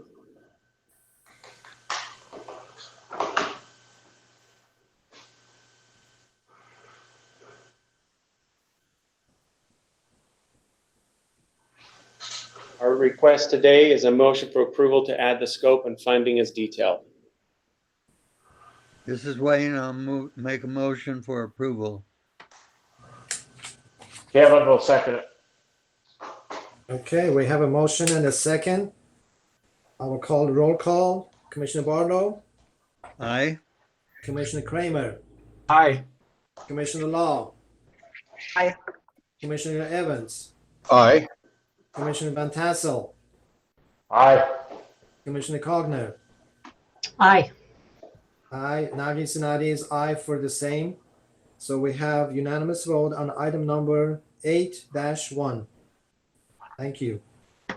Item 2, located in Region 2, is Monroe and 90th Street, the SR 209 intersection improvement, additional funding. The local government funding of a little over $4 million. Sandy City is requesting to add these local government funds to the project to address right-of-way issues. The purpose of this project is to widen SR 209 or 90th South and Monroe Street to provide dual left turn lanes in each direction. During the design phase of the project, it was determined that the impact to Holiday Oil on the southwest corner of the intersection require full acquisition to accommodate the needed road widening. Also, during the right-of-way negotiations, Sandy City and the property owner of At Home agreed upon a through turn concept on the south leg of the intersection to minimize left turn access impacts. Adding this additional scope will avoid a condemnation situation, which will save time and money to the project. Wasatch Front Regional Council approved these additions of funds at their 16 April 2020 meeting. Located here on our map, 90th South and Monroe Street. Our request today is a motion for approval to add the funds to the Monroe and 90th Street intersection improvement project as detailed. Any questions from Ivan at this point? I just thought I'd say how important this is for that so much growth there in Sandy. It's just phenomenal, and Hale Center Theater and other things. It's very much needed. So I would move, Mr. Chairman. Didn't ask for that, but I'd move approval. And I'll second that. Okay, there's a motion and a second. Any further discussions, questions, argument? Seeing none, I would like to have your votes by roll call. Commissioner Barlow? Aye. Commissioner Kramer? Aye. Commissioner Law? Aye. Commissioner Evans? Aye. Commissioner Van Tassel? Aye. Commissioner Cochner? Aye. And I say aye for that number 8-2. Unanimous, thank you. Thank you. Item number 3, in Region 3, the North Lehigh Frontage Road, SR 92 to Salt Lake County line west side. It's an abandoned project request. This was a high volume pavement project funded at $315,000, located here along the map. The down lower corner is SR 92 along I-15 on the west side. The North Lehigh Frontage Road, SR 92 to Salt Lake County line west side project is a high volume pavement project that was scoped to chip seal the roadway. This section of pavement was overlaid with 2 inches of HMA in 2018. According to the UDOT Pavement Management Manual, a 1.5 inch HMA overlay is considered both a structural improvement and a seal.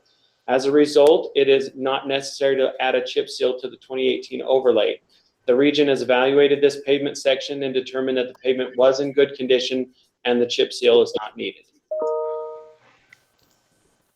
Our request is a motion for approval to abandon the North Lehigh Frontage Road SR 92 to Salt Lake County line west side project as detailed. I'd move for approval of that, make the motion for that, Commissioner. This is Donna. I'll second. Okay, there's a motion and a second. Any other questions from Ivan?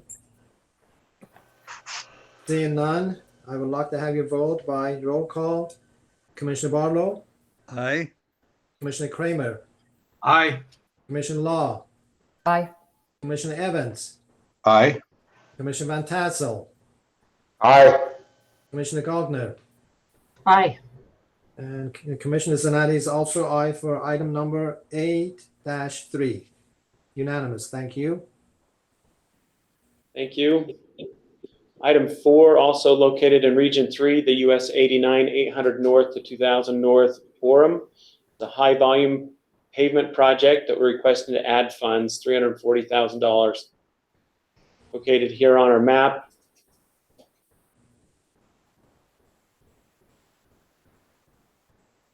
The US 89 800 North to 2000 North Orem project will microsurface the roadway from SR 52 or 800 North to 2000 North in Orem. It will also restripe the roadway and add buffered bike lanes to comply with the Region 3's bike plan.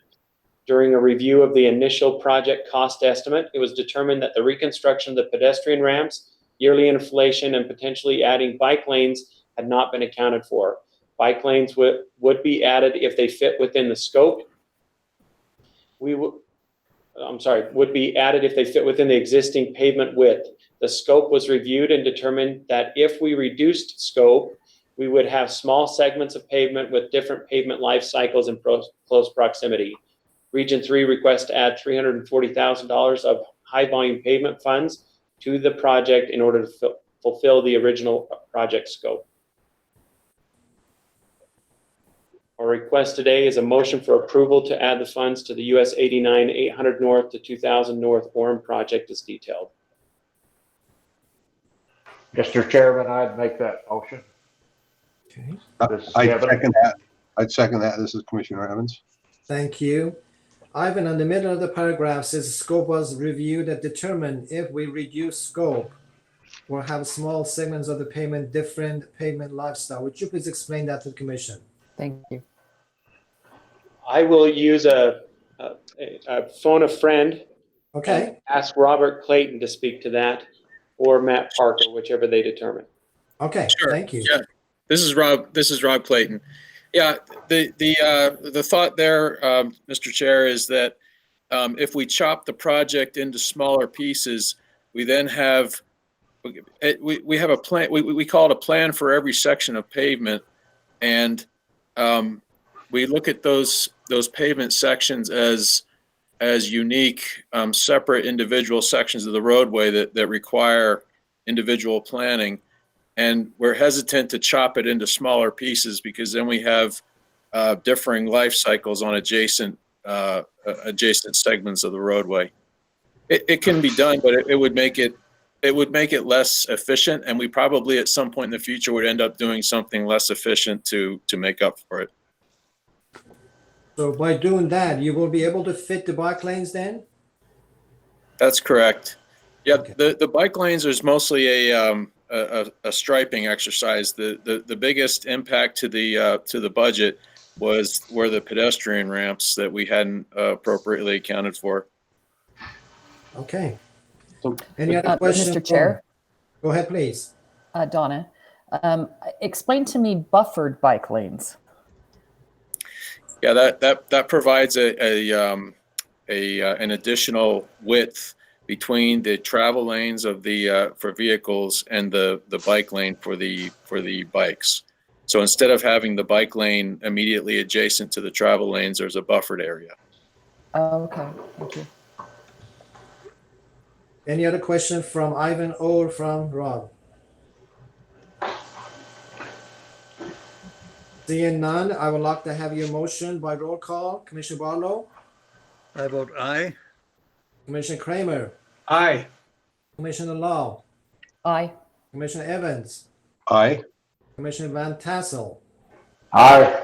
Commissioner Gardner? Aye, yes. Thank you. Commissioner Zanadia, aye for that. So item 8-4 is approved unanimously. Thank you. Item 8A5, also located in Region 3, is the Vineyard Rail Consolidation. It's a new project funded with local government money and a federal grant. Shown here on the map, this Vineyard Rail Consolidation project. Just to point out a little bit on the map before we move on, this green segment is the consolidation project, which would allow us to abandon these leads through this section here.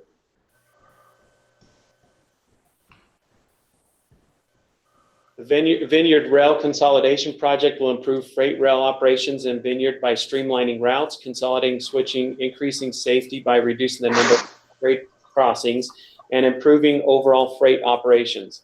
This project will abandon 2 miles of the Provo Industrial Lead Track that currently runs along Geneva Road SR 114 in Vineyard from approximately Center Street to 1600 North, and will construct new leads from the Provo subdivision track that runs parallel to the Provo Industrial Lead to the west. UDOT was the applicant for the Consolidated Rail Infrastructure and Safety Improvement Program grant in June of 2018 and was awarded in 2019. To ensure the federal requirements are met, UDOT will be managing this project.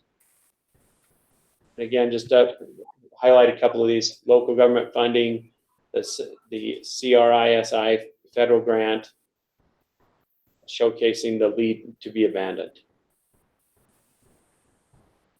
That said, our request today is a motion for approval to add the Vineyard Rail Consolidation Project to the 2020-2025 STIP as detailed. This is Wayne, and I'm always glad to see some of our tax money coming back into Utah, so I will make a motion to approve this. Okay. I will second that.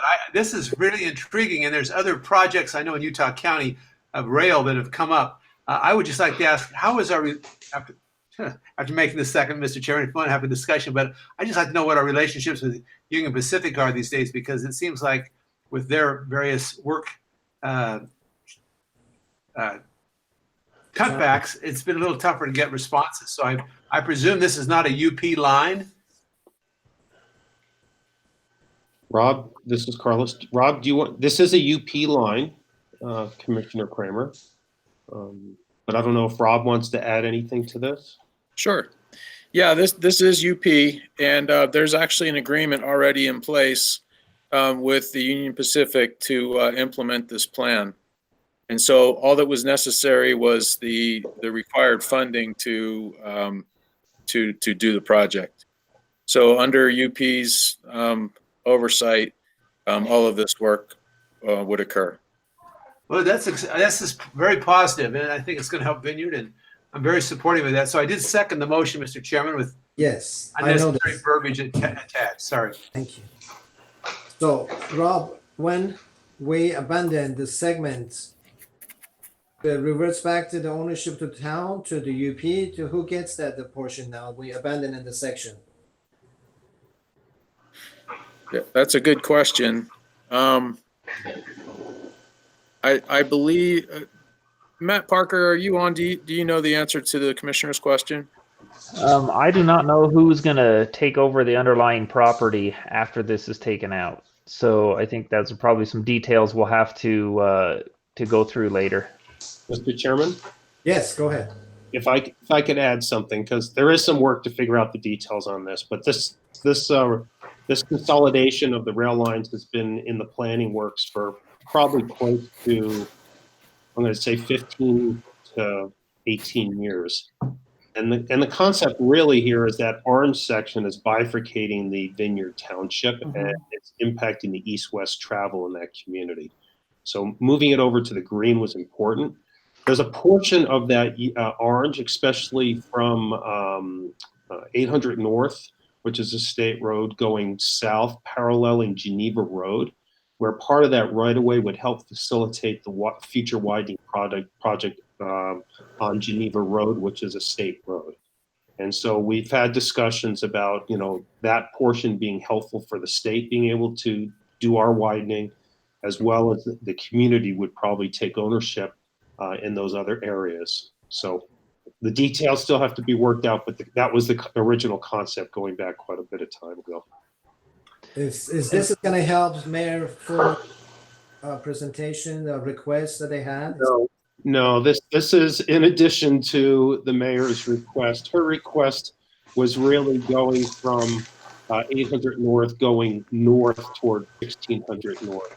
Okay. To the west of that orange line there. And Mr. Chairman? Yes, go ahead. If I may clarify as well, UDOT is not a party to the agreement. It was between UP and the town of Vineyard, and our role in this is because of the federal grant they received. That's why it's going through our process. So we were not actually a party to the agreement, although we were aware of it and provided input to it. We were not a party to the agreement officially. Okay. Mr. Chairman, this Yes, is Matt please. Parker. And I would like to note that there's no UDOT funding going into this. It is local government funding and then the grant funding. Yes. And it will reduce the railroad crossings and improve, it will consolidate those crossings and improve that so that some other projects are actually hinging upon this project going through as well. Thank you, Matt. Mr. Chairman, I want to just say how important this is. And I get several inquiries about other rail projects in Utah County, abandoned or otherwise. So it's nice to have this as a precedent, and maybe we can continue to make some other consolidations going forward. But nice to hear that, but I'm sorry it took 18 years. Any other questions, comments? Hearing none, I'm going to ask for the vote by roll call. Commissioner Barlow? Aye. Commissioner Kramer? Very much an aye, yes. Thank you. Commissioner Law? Yes. Commissioner Evans? Aye. Commissioner Van Tassel? Aye. Commissioner Cogner? Aye. And Commissioner Zanadia, aye for that item -8-5. It is unanimous. Thank you. Thank you. Our next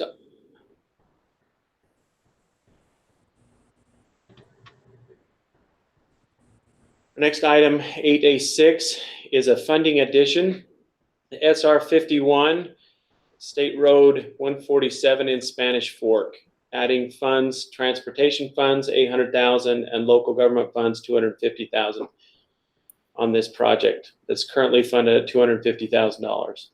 Located here on our map on 400 North.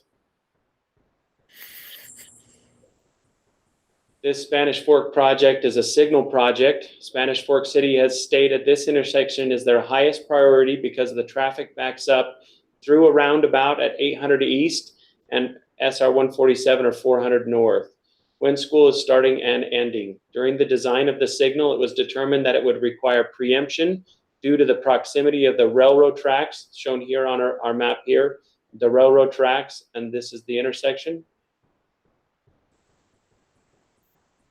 The estimate to construct a signal with preemption on this project exceeded $2.3 million.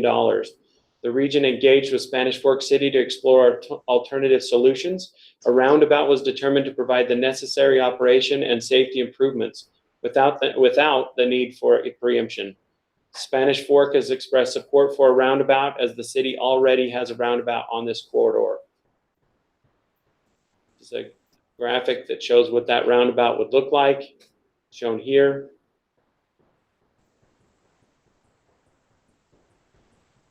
Our request today is a motion for approval to add the funds to the SR 51 and SR 147 Spanish Fork project as detailed.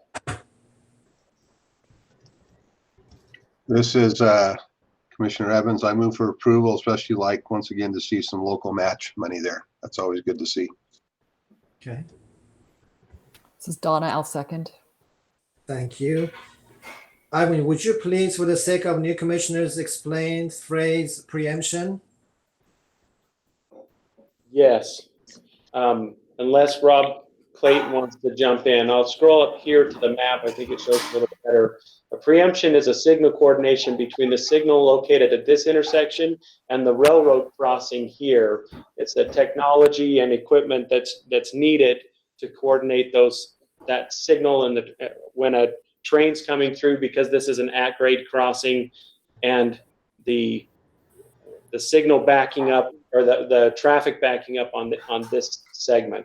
Rob, what would you add? I'm sure I missed something. Sure. Yeah, I'm happy to, Ivan. And just one clarification, the map is a little misleading. The railroad crossing is actually through that blank gray area that's to the right of the intersection, the lighter gray area where there's kind of a gap. Can you see that? Put your cursor over there, Ivan, maybe. To the right. No, that's not it. That's a symbol for something else. Further to the right.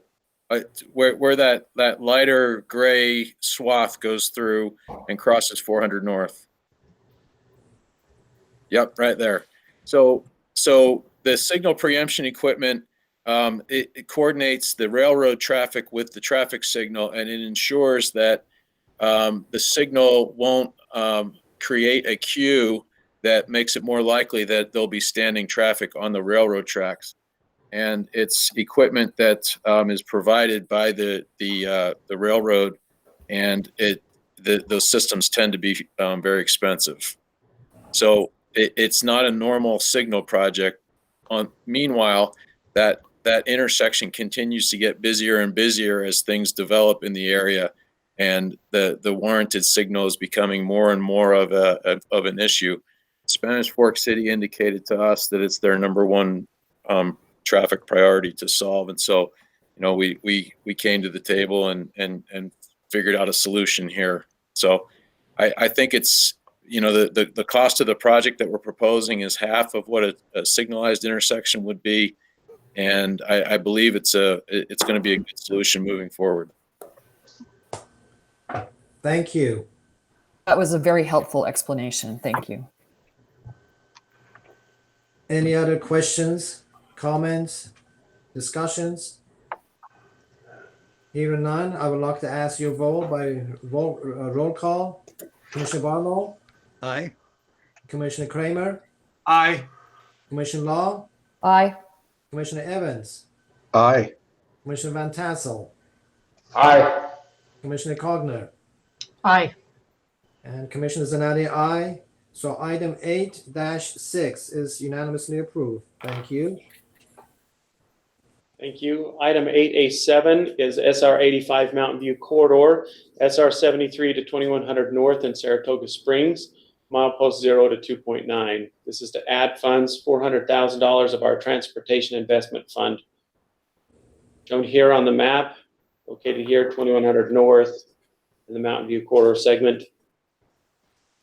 The SR 85 Mountain View Corridor, SR 73 to 2100 North Saratoga Springs project extends Mountain View Corridor from 2100 North to SR 145 in Utah County. The project constructed 2 lanes in each direction, preserved the right-of-way for a future freeway between the northbound and southbound lanes, and constructed a trail that connected existing trails on 2100 North and SR 145. The project was advertised with 2 rights of occupancy. A right of occupancy allows construction on a parcel of land. That agreement to sell has been made, but ownership has not yet been transferred. The rights of occupancy are ready to be settled, but will require $400,000 more to close the project out. Our request today is a motion for approval to add funds to the SR 85 Mountain View Corridor, SR 73 to 2100 North Saratoga Springs project as detailed.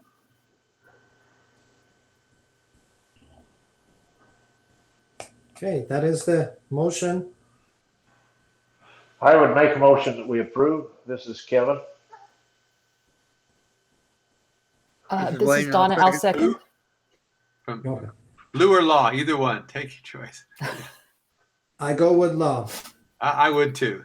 Okay. We have a motion and second. Ivan's right of occupancy. How much time usually requires to have that kind of answer? I'll phone a friend with Rob on that one, or if there's another. Anyone else? Yeah, I think I might struggle to get you an answer on that one. I wonder if Charles Stormont is online. I didn't notice Charles. I did not notice Charles on the line. Mr. Chairman or commission members, it's highly variable. These are negotiations with individual property owners, and it's just sometimes hard to reach that type of, with that agreement, but it's there's no standard time frame that I could give you on this. Okay. So when the time you start the negotiation, and of course the price has gone up and other elements, then UDOT is paying for those expenses? Well, at this point, we believe we've reached that agreement, so we're at that price. That's why we're asking the commission here. Okay. All right. So we have a motion. Mr. Chairman? Go ahead, please. I was just going to add to that, that usually when you have the right of occupancy, it means that the person selling the property is not fighting against the project. It's just that we don't agree on price. So it's kind of a friendly signing of an agreement to say that, hey, we all know that this is the right thing moving forward. We just don't agree on what the price is yet. So it's not really a risk to the project when we go ahead with a right of occupancy. Thank you for that explanation. Any other questions, concerns? Seeing none, I'm going for vote. Commissioner Barlow? Aye. Commissioner Kramer? Aye. Commissioner Law? Aye. Commissioner Evans? Aye. Commissioner Van Tassel? Aye. Commissioner Cogner? Aye. And Commissioner Zinati, aye. So item 8-7 is unanimously approved. Thank you. Our next item, 8A8, located in Region 4, is the SR 130 North Cedar to milepost 9. We're requesting to add funds, the Federal Highway Safety Improvement and the Transportation Solutions funding. Shown here on our map, north of Cedar into Enoch. The original scope of the project was to construct a roundabout at the intersection of SR 130 and Mid Valley Road in Enoch and provide right turn lanes at various intersections from milepost 6.5 to 9. Current estimates show the project is to need additional funding to meet the original scope or needed to reduce the number of turn lanes identified in this corridor study. Region 4 has been working with Central Traffic and Safety to add Federal Highway Safety Improvement Funds, or the HSIP program, related to the roundabout. After reviewing this request, the roundabout meets the requirements for HSIP funding. By adding the HSIP funding, the project will be able to construct the identified turning lanes along SR 130 from Cedar City to Enoch. The region also requests that $600,000 of the Transportation Solutions funds be added to construct 4-foot shoulders on this corridor for active transportation. This need was identified at a public open house held in February of this year. Region 4 has since discussed this request with City of Enoch, and they are in support of this request. Here is the map. See here, notice the shoulders would, the additional of the 4-foot shoulders for the bike lanes, and then the intersection with the roundabout. That said, our request today is a motion for approval to add funding and scope to the SR 130 North Cedar to Milepost 9 project as detailed. Mr. Chair, I'd like to make that motion. Okay, so noted. This is Wayne, I'll second. There's a motion and a second. Any other further discussions, questions? Yeah, this is Donna. Since this is in my community, I think it's important to note this is an intersection that has been very dangerous for us. And I know that we do this on every single project in every single community. I just think it's so fantastic how we are solution, or how the UDOT team is solution oriented to meet the needs of community, particularly when, you know, the bike lanes weren't in the initial scope, but Region 4 found a way to meet the need. And I just want to compliment our team always for the way that they work with communities. Wait until you get the bill, Donna. Yeah, well, thanks for that, Rick. Any other questions, comments? Hearing none, I would like to ask you to vote. Commissioner Barlow? Aye. Commissioner Kramer? Aye. Commissioner Law? Aye. Commissioner Evans? Aye. Commissioner Van Tassel? Aye. Commissioner Gardner? Yes. Thank you. And I say aye for the same. So item 8-8 is approved unanimously. Thank you. Thank you. Our next 5 items relate to our structures program. And before I present the next item, they've asked that I add this to the record. The Structures Division is seeking approval on several items today that represents programmatic changes to the Rehabilitation and Replacement Program, as well as the Preservation Program. These changes come as a result of annual evaluation of both programs concerning both bridge condition data and favored prioritization. These modifications are also caused by recent increases in construction costs, as well as conclusions drawn from various testing methods that recommend changes to project scopes. Although these action items would normally be processed through the STIP workshop, we are seeking immediate approval so work can begin as soon as possible. Approval of the following action items would allow for faster project delivery, as well as reallocating unspent bridge funds from current and previous funding years. On that note, Ivans, I'm going to ask Commissioner to see if they would like to have any kind of break. 5 minutes, 6 minutes? We have 6 more items to go. Let's just go. Let's keep going. Yeah, let's go for it. All right. Go ahead, Ivan. Okay. Item 8A9 is the 600 North over I-15 and UPR Bridge Deck Preservation. It's a new project for the Bridge Preservation Program.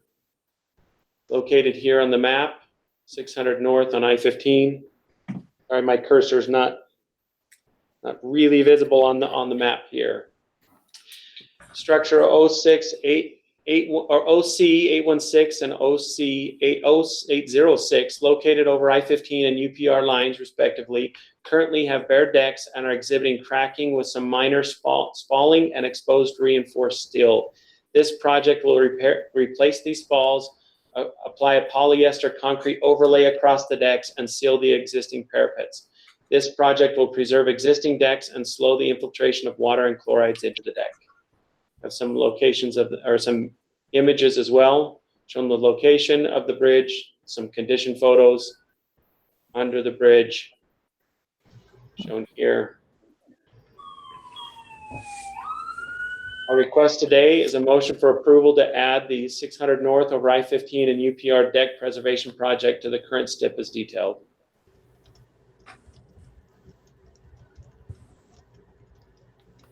Mr. Chair, I'll make the motion. I'll second that. Okay. All right. State your name, please, every time. Oh, Donna Law. Okay. And Lou Kramer. It just seems like this is one of the busiest bridges in the state. And this is one of the first times we've heard the word today of increased construction costs. I don't know if that's hanging over us otherwise, given the changes in the last 2 months here, but I certainly think this needs to be done, and all for preservation any way we can do it appropriately. So thank you for keeping ahead of us. Any other questions, comments? Ivan's, the difference between the polyester coating versus the regular concrete overlay. Would you please explain? Ivan, why don't you ask Cheryl to help you with that? I was just going to say, I'm phone a friend. Cheryl's online. Okay. Good morning, commissioners. Good morning. Cheryl Hirsch-Simmons. I'm the chief structural engineer. So yeah, we have several options to treat our bare decks, and a bare deck basically means it's just the structural concrete and reinforcing steel. Currently, our policy is when we initiate a project, we are putting those overlays on at initial construction, but that's probably just been a policy for the about last 15 years. So we have bridges that were constructed earlier that don't have this additional protective system. And depending on location, amount of traffic, how much life we want to get out of that overlay leads to what type of treatment we do. So the polyester concrete is one of our most robust overlays. We expect to get more than 25 years of life out of it. And it's a system that has a polyester resin along with aggregate to help form that overlay. Thank you, Cheryl. That was a You're good welcome. explanation. Thank you. Any other question from Ivan or Cheryl? This is Donna. So Cheryl, you've kind of then just described what Ivan referred to in his preamble as programmatic changes, looking at things that have been done in the past that we now are doing differently, and we're going back to make some additions. So this isn't necessarily a programmatic in that sense. What it is we have some additional funding from unspent bridge funds, and this has been on our radar. And so we want to go ahead and program that. It's actually part of our preservation fund, which is approved programmatically. But because of the amount of this project, we wanted to bring it to your attention. Okay, thank you. Thank you. Any other questions? Okay, I'm going for roll call. Commissioner Barlow? I vote aye. Commissioner Kramer? Aye. Commissioner Law? Aye. Commissioner Evans? Aye. Commissioner Van Tassel? Aye. Commissioner Gogner? Aye. And Commissioner Zanotti, aye. So item 8-9 is approved unanimously. Thank you. Item 8A10. The Nephi Bridge Deck Preservation Funding Addition and Scope Change, adding $5 million to the bridge replacement and rehabilitation program. Located here on the map, I-15 along and south of Nephi. This project was originally scoped to provide preservation treatments to a number of bridges on I-15 near Nephi, including hydro demolition on 5 bridges. The scope was to address as many bridges as the funding level would allow, while addressing the most critical bridges within the corridor. A feasibility study with chloride testing was performed in 2019, and it was determined that the 2 bridges in the corridor with the worst condition decks had deteriorated beyond the point of a hydro demolition being feasible. This scope change and funding addition will allow for the deck replacement of 2 bridges and preservation treatments on various other bridges in the corridor. The project value will be increased by $5 million, and the project will be moved from the Bridge Preservation Program to the Bridge Replacement and Rehabilitation Program. Map shown, or the images shown here.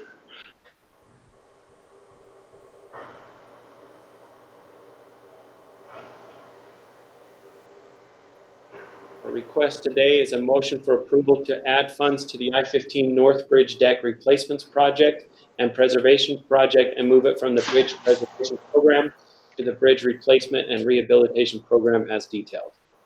I so want to make this motion. This is Donna. Okay. I've been watching this bridge for a long time. I can't wait to see this done. I second that. This is correct. I'm going to start noticing this bridge now, Donna.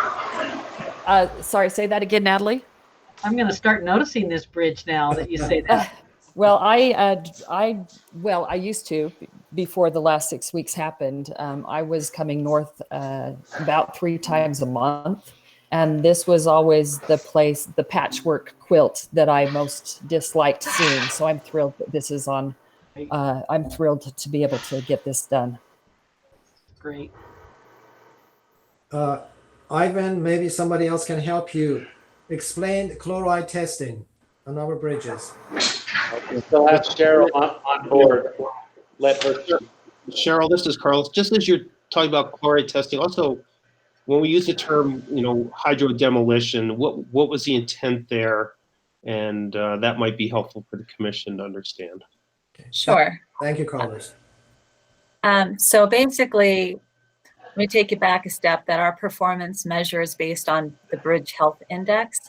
And one of the key contributors to that performance measure is the deck itself.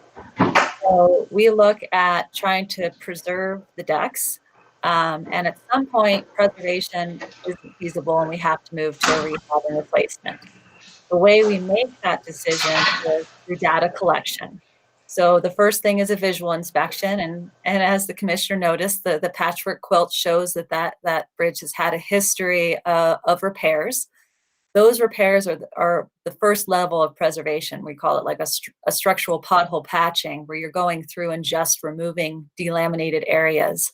But at some point in its life, and especially the bridges that haven't had a protective overlay put on them, the moisture penetration along with the chloride, so the salts that we put on our roads, infiltrate that concrete and they start to corrode the reinforcing. As the reinforcing corrodes, it expands, and that's what pops off the top of the concrete there. So we've been doing some chloride penetration tests with some of these larger projects to look at the profile of chlorides from the top surface down to that top mat or reinforcing. We've set some thresholds for the amount of pounds per cubic yard of chlorides, and we know that at a certain level, it initiates that corrosion. And then we know at another level, the bridge can't tolerate it. So when we do a hydro demolition, which is the next step beyond structural pothole patching, we're using high pressure water to remove the top surface down below that top mat to get rid of all that chloride infiltrated concrete. When those reach a threshold above that or to a depth below the bar, that's pretty high, or we've already done a significant amount of pothole patching, that hydro doesn't become a successful option. What happens is all these patches that you see, they're a lot harder than the concrete around it. So when you try to set the hydro demolition machine to that pressure to remove the concrete, you get all these high points left from those patches, and then someone has to go out with a jackhammer and start removing them. So there's a couple different things that we're weighing. And so on the decks in particular that we want to move from hydro demolition to deck replacement, it's no longer feasible to do that hydro demolition. So then we're at the next step, which is a deck replacement. That was most beautiful answer, Cheryl. Thank you. Can I ask you a question? This is Commissioner Evans. So when we took that tour along I-70, several of those bridges, was that hydro demolition that was taking place on those? Yes. Okay. I thought I remembered that. I was just trying to put what I saw with what you just explained. Thanks. Sure. And Donna, just remember that the state of Utah is famous for the art of quilting. If we can make a little bit of a different colors on these patches, will that satisfy you? No. Okay. Oh no then. Not here. Okay. Any other questions or comments?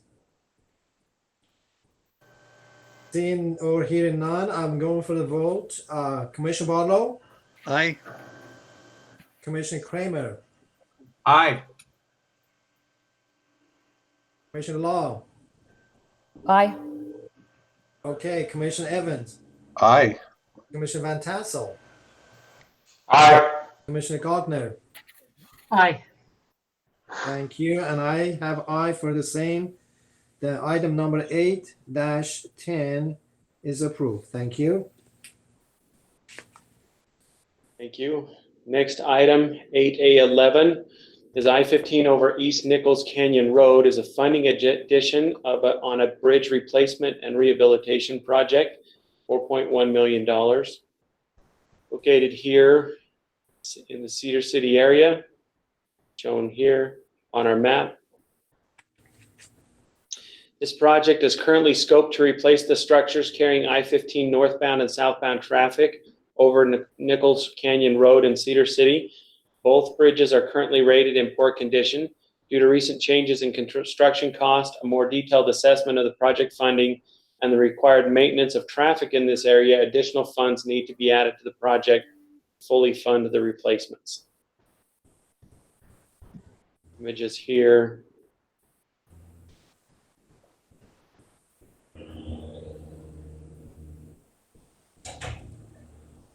Request today is a motion for approval to add funds to the I-15 over East Nichols Canyon Road project as detailed. As today's bridge advocate, I, Commissioner Donna Law, would like to move to approve this project as well. Thank you. This is Wayne. I'll Kevin second. will second. Okay, I got the Commissioner Van Tassel. Was that you? I'm right behind Wayne, so either one. Okay, I got your vote as a second. Any other further questions, concerns? These patches are uglier than the one before. The before was a square, at least was. Oh yeah, no. The other, this is, yeah. I'm the Okay. bridge advocate today. All right, I'll take that. Any other questions, concerns, comments? Hearing none, I'm gonna go for the vote. Commissioner Barlow, Aye. Commissioner Kramer, Aye. Commissioner Law, Aye. Commissioner Evans, Aye. Commissioner Van Tassel, Aye. Commissioner Gardner, Aye. and Commissioner Zanatti, aye. So item 8-11 is approved unanimously. Thank you. Thank you. Our next item, 8A12, SR16 bridge replacements, a funding addition and scope change. $200,000 of the bridge replacement and rehabilitation program. Located here south of Randolph and Woodruff, here on our map. This project is currently scoped to replace two bridges on SR16 near Randolph and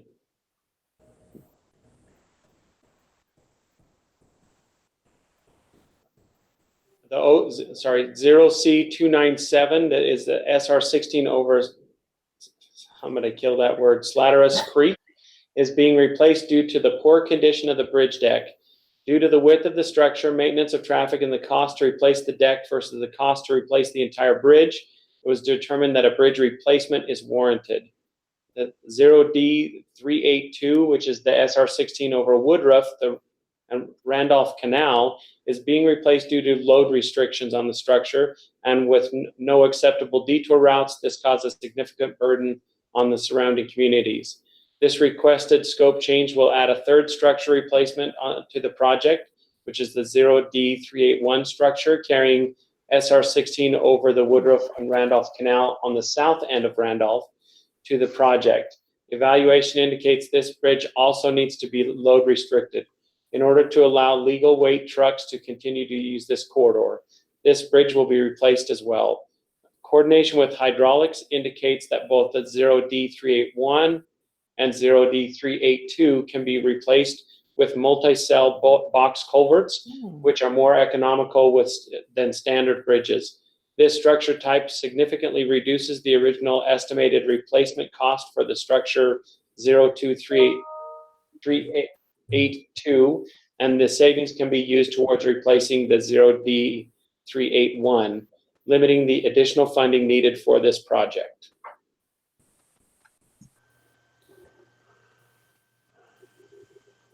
Project images here.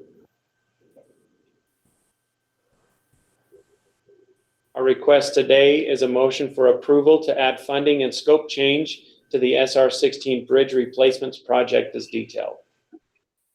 I move for approval. This is Commissioner Evans. Well, good morning. My name is Taylor Randall. I'm Dean. I would move second on that and say that this would be similar to the box culverts we viewed when we were down in Richfield, correct? I will let Cheryl respond on that. I'm sorry, I didn't completely hear that question. I say we did a box culvert project down south of Richfield there by Monroe on a canal, and I'm assuming this is what we're doing on these two canals. Yeah, I mean, the size may be different, and it's a multi-cell here, but similar concept. Right, thank you. And I still second the project. Thank you. So if by going to multi-cell box culvert, we're saving that much money to accommodate for those three bridges? Really? Yes, we found a significant savings in being able to do that. We looked at some of the other structures on the canal, and that's why we feel it'll be possible. So this picture is taken when, Cheryl? Is that what season? You have a lot of water underneath the bridge. My concern is that when you're doing the multi-cell box of the culverts, it's going to impede from the flow of the water, or you do calculation for that? Right. We coordinate with the canal and our hydraulics to figure out the best way to, the best time, first of all, to do it, and then also what kind of diversions we need to maintain it. Okay. Thank you. Any other question from Cheryl? Anyone? Okay, I would like to go for roll call. Commissioner Barlow? Aye. Commissioner Kramer? Aye. Commissioner Law? Aye. Commissioner Evans? Aye. Commissioner Van Tassel? Aye. Commissioner Gardner? Aye. And Commissioner Zanotti, aye. So item 8-12 is approved unanimously. Thank you. Thank you. Our next item, 8A13, is the US 40 over Provo River deck replacements. That's a funding addition and scope change. Located here south on 40, south of Jordanelle on US 40. Structure 2C746 and 4C746 carrying US 40 eastbound and westbound over the Provo River, currently scoped to receive a hydro demolition treatment to remove the top half of the concrete bridge deck and replace deteriorated concrete in the top half of the deck. A recent feasibility study with chloride testing of the deck determined that a full deck replacement was a better option for this bridge. The project will be moved from the Bridge Preservation Program to the Bridge Replacement and Rehabilitation Program, and the construction year will be changed from 2021 to 2022. Images shown here.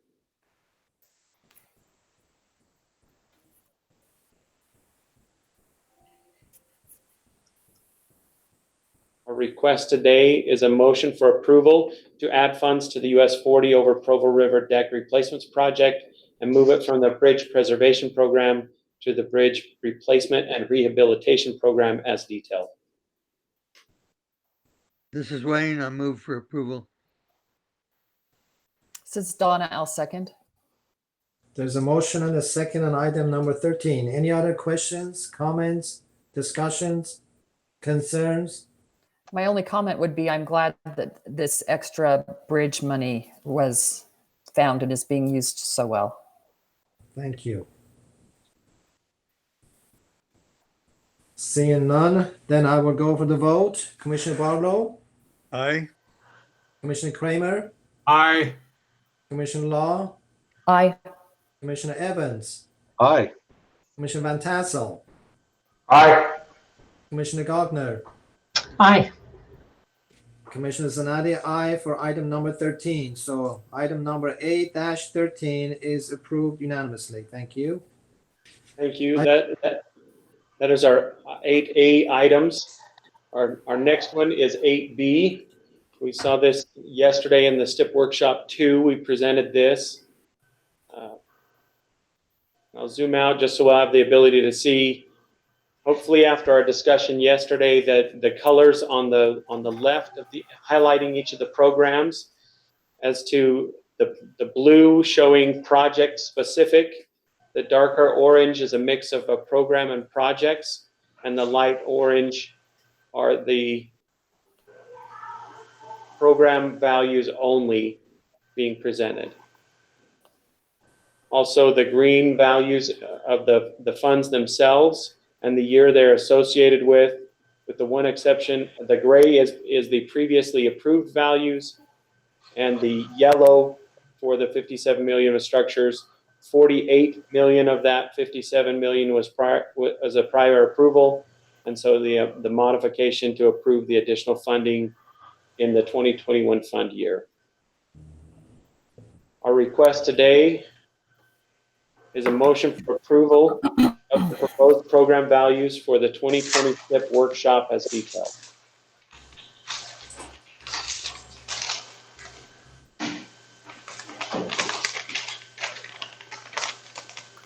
This is Donna. I'll move to approve.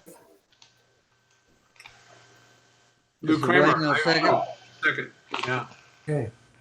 We have a motion and a second on item number 8-B. Any further discussions, questions, comments? Nice job, though. These charts, to Donna's earlier point, colors are great. I am a simple-minded person. This works for me, so thank you. Lou, are you Oh, noticing no zeros? Lots of zeros have been taken off of this. So. Chris and I are still working through that, but it's early in the year, and we'll get it straightened out before we. There are gray charts and color chart unless you're colorblind, right? So, I hadn't thought about that. You're right. So let's Yeah, go that's with the vote on the roll call. Commissioner Barlow, Aye. Commissioner Kramer, Aye. Commissioner Law, Aye. Commissioner Evans, Aye. Commissioner Van Tassel, Aye. Commissioner Gardner, Aye. and Commissioner Zanatti, aye. So item 8-B is approved unanimously. Ivans, thank you. Thank you. I'll jump back to the agenda then.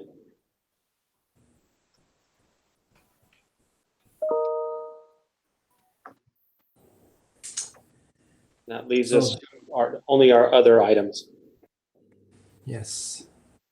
So at this time, we just remind the commissioner about the next meeting, which is May 21 and 22. That was supposed to be in Park City.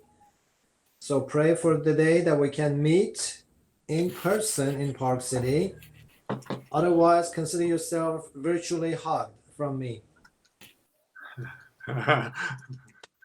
Thank you, Nagi. I do miss that part of our meetings, the time Oh. together and to catch up. And Yeah. That is the highlights. and I'm indeed. a hugger, so. Well, That's just the know thing. how much we appreciate each of you. This is a tough time. Yes.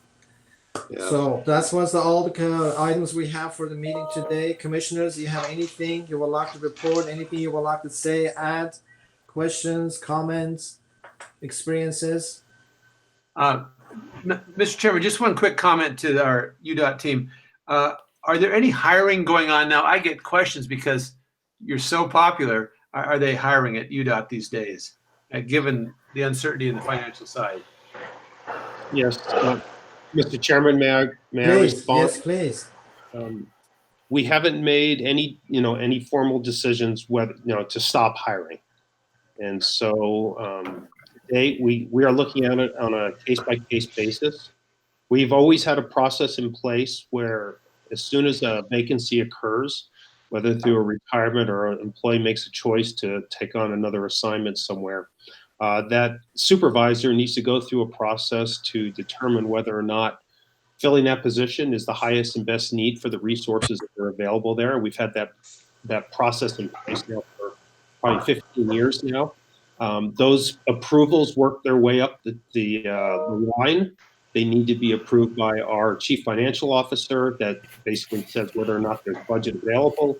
And then they work their way through our 2 deputy directors and then myself. So we have a very, I'll say, engineering design process for making those decisions. Today, we haven't decided to stop hiring. What happens in the future, I think, is anyone's best guess right now. So sorry not to be more specific. That's very helpful, Carson.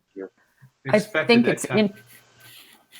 Sorry, Lou, I didn't mean to step on you there, but just I think it was just yesterday watching local news. You know how the news channels are all trying to be encouraging about any job opportunity they see.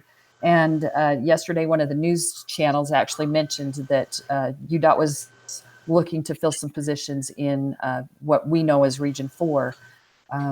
So I hope that's true and look forward to seeing who Rick gets to bring on board.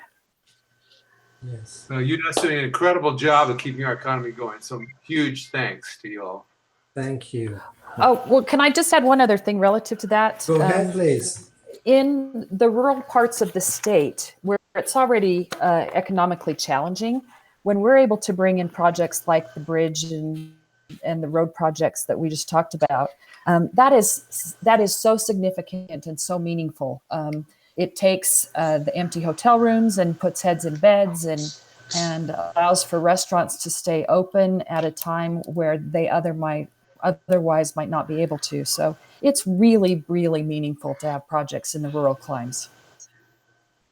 True. Yep. Well said, Donna. Mr. Chairman. Yes, go ahead, please.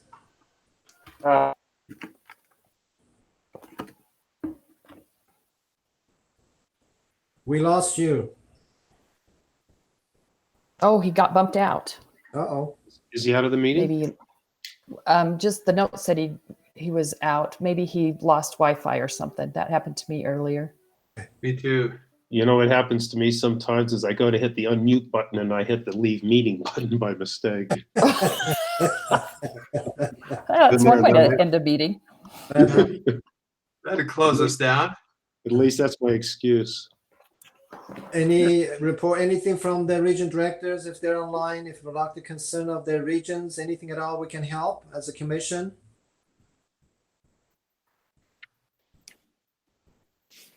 This is Rob Clayton. Go ahead, Mr. please. Chairman, kudos to you for running the meeting so professionally. Well, thank you. Heavens. Here, Nagy. Here. My job is so easy. I just get credit for the things I don't do. You guys do everything that perfectly, so professionally, with all heart and mind and spirit. I just sit over here, run the gavel. Thank you, though. I appreciate it. Commissioner, as you know, he puts a lot into this. Yeah. I think Rob Clayton said he had something. Yes, perhaps. yes. Go ahead, please, Rob. Well, just in responding to your question, Mr. Chair, we appreciate the support that the commission gives us and the opportunity we have to interact. And we know a lot of the business today was from Region 3, and we apologize for that, but we appreciate everything you do to support us. Well, we love every one of you. Go ahead. Yeah, we love Region 3. Mr. Chair, I noticed that Commissioner Van Tassel rejoined. Yes, please, go ahead. Commissioner Van Tassel.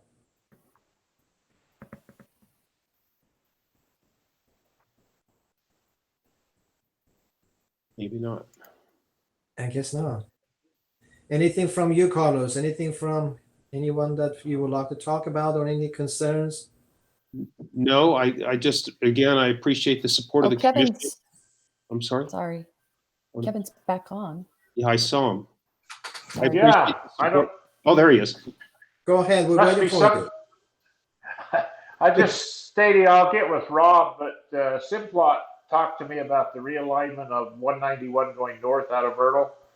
And their comment to me was, the sooner we know that there's some interest there, the more they'll be able to do on that project. So I'll get with Rob and we'll get together and meet on that. again, this is a public-private where they're going to put in like $30 million worth of base and infrastructure, and we'll finish it. So I'll report on that as we meet more. Okay, thank you. Carlos, I'm sorry I stepped on you. Oh, no. I was just going to say thank you for all the commissioners. I know we've had 2 months where we had, the most time commitment we asked from you is those workshops, and doing it virtually is a lot harder than doing it face to face. So I just want to say thank you so much for the time you put in and the patience you show us. I know all the folks here at the department are giving it their all. And we want to make sure that you have everything you need to make the best decisions you can. So don't ever hesitate to challenge us or ask us for any pieces of information you'd like. So thank you. Thank you. And the region directors, would you please convey Commission's love to every one of your families and regions, workers and everyone, and thank them for the dedication. Thank you, Nazi. Thank you. Let me just, again, one more time by the way of the legal counsel, I have to ask for a roll call to make sure that all the commissioners were involved during the process from the beginning. And the vote that you gave was your vote, not your cats or dogs or your loved ones. So I make sure that I have that in the record. Commissioner Barlow, you still with us? I'm still here and I enjoyed participating. Thank you. Commissioner Kramer. The very same. Thank you. No cats, no dogs voting. Thank you. Commissioner Law. Yes. Thank you. Commissioner Evans. I am still here. Thanks.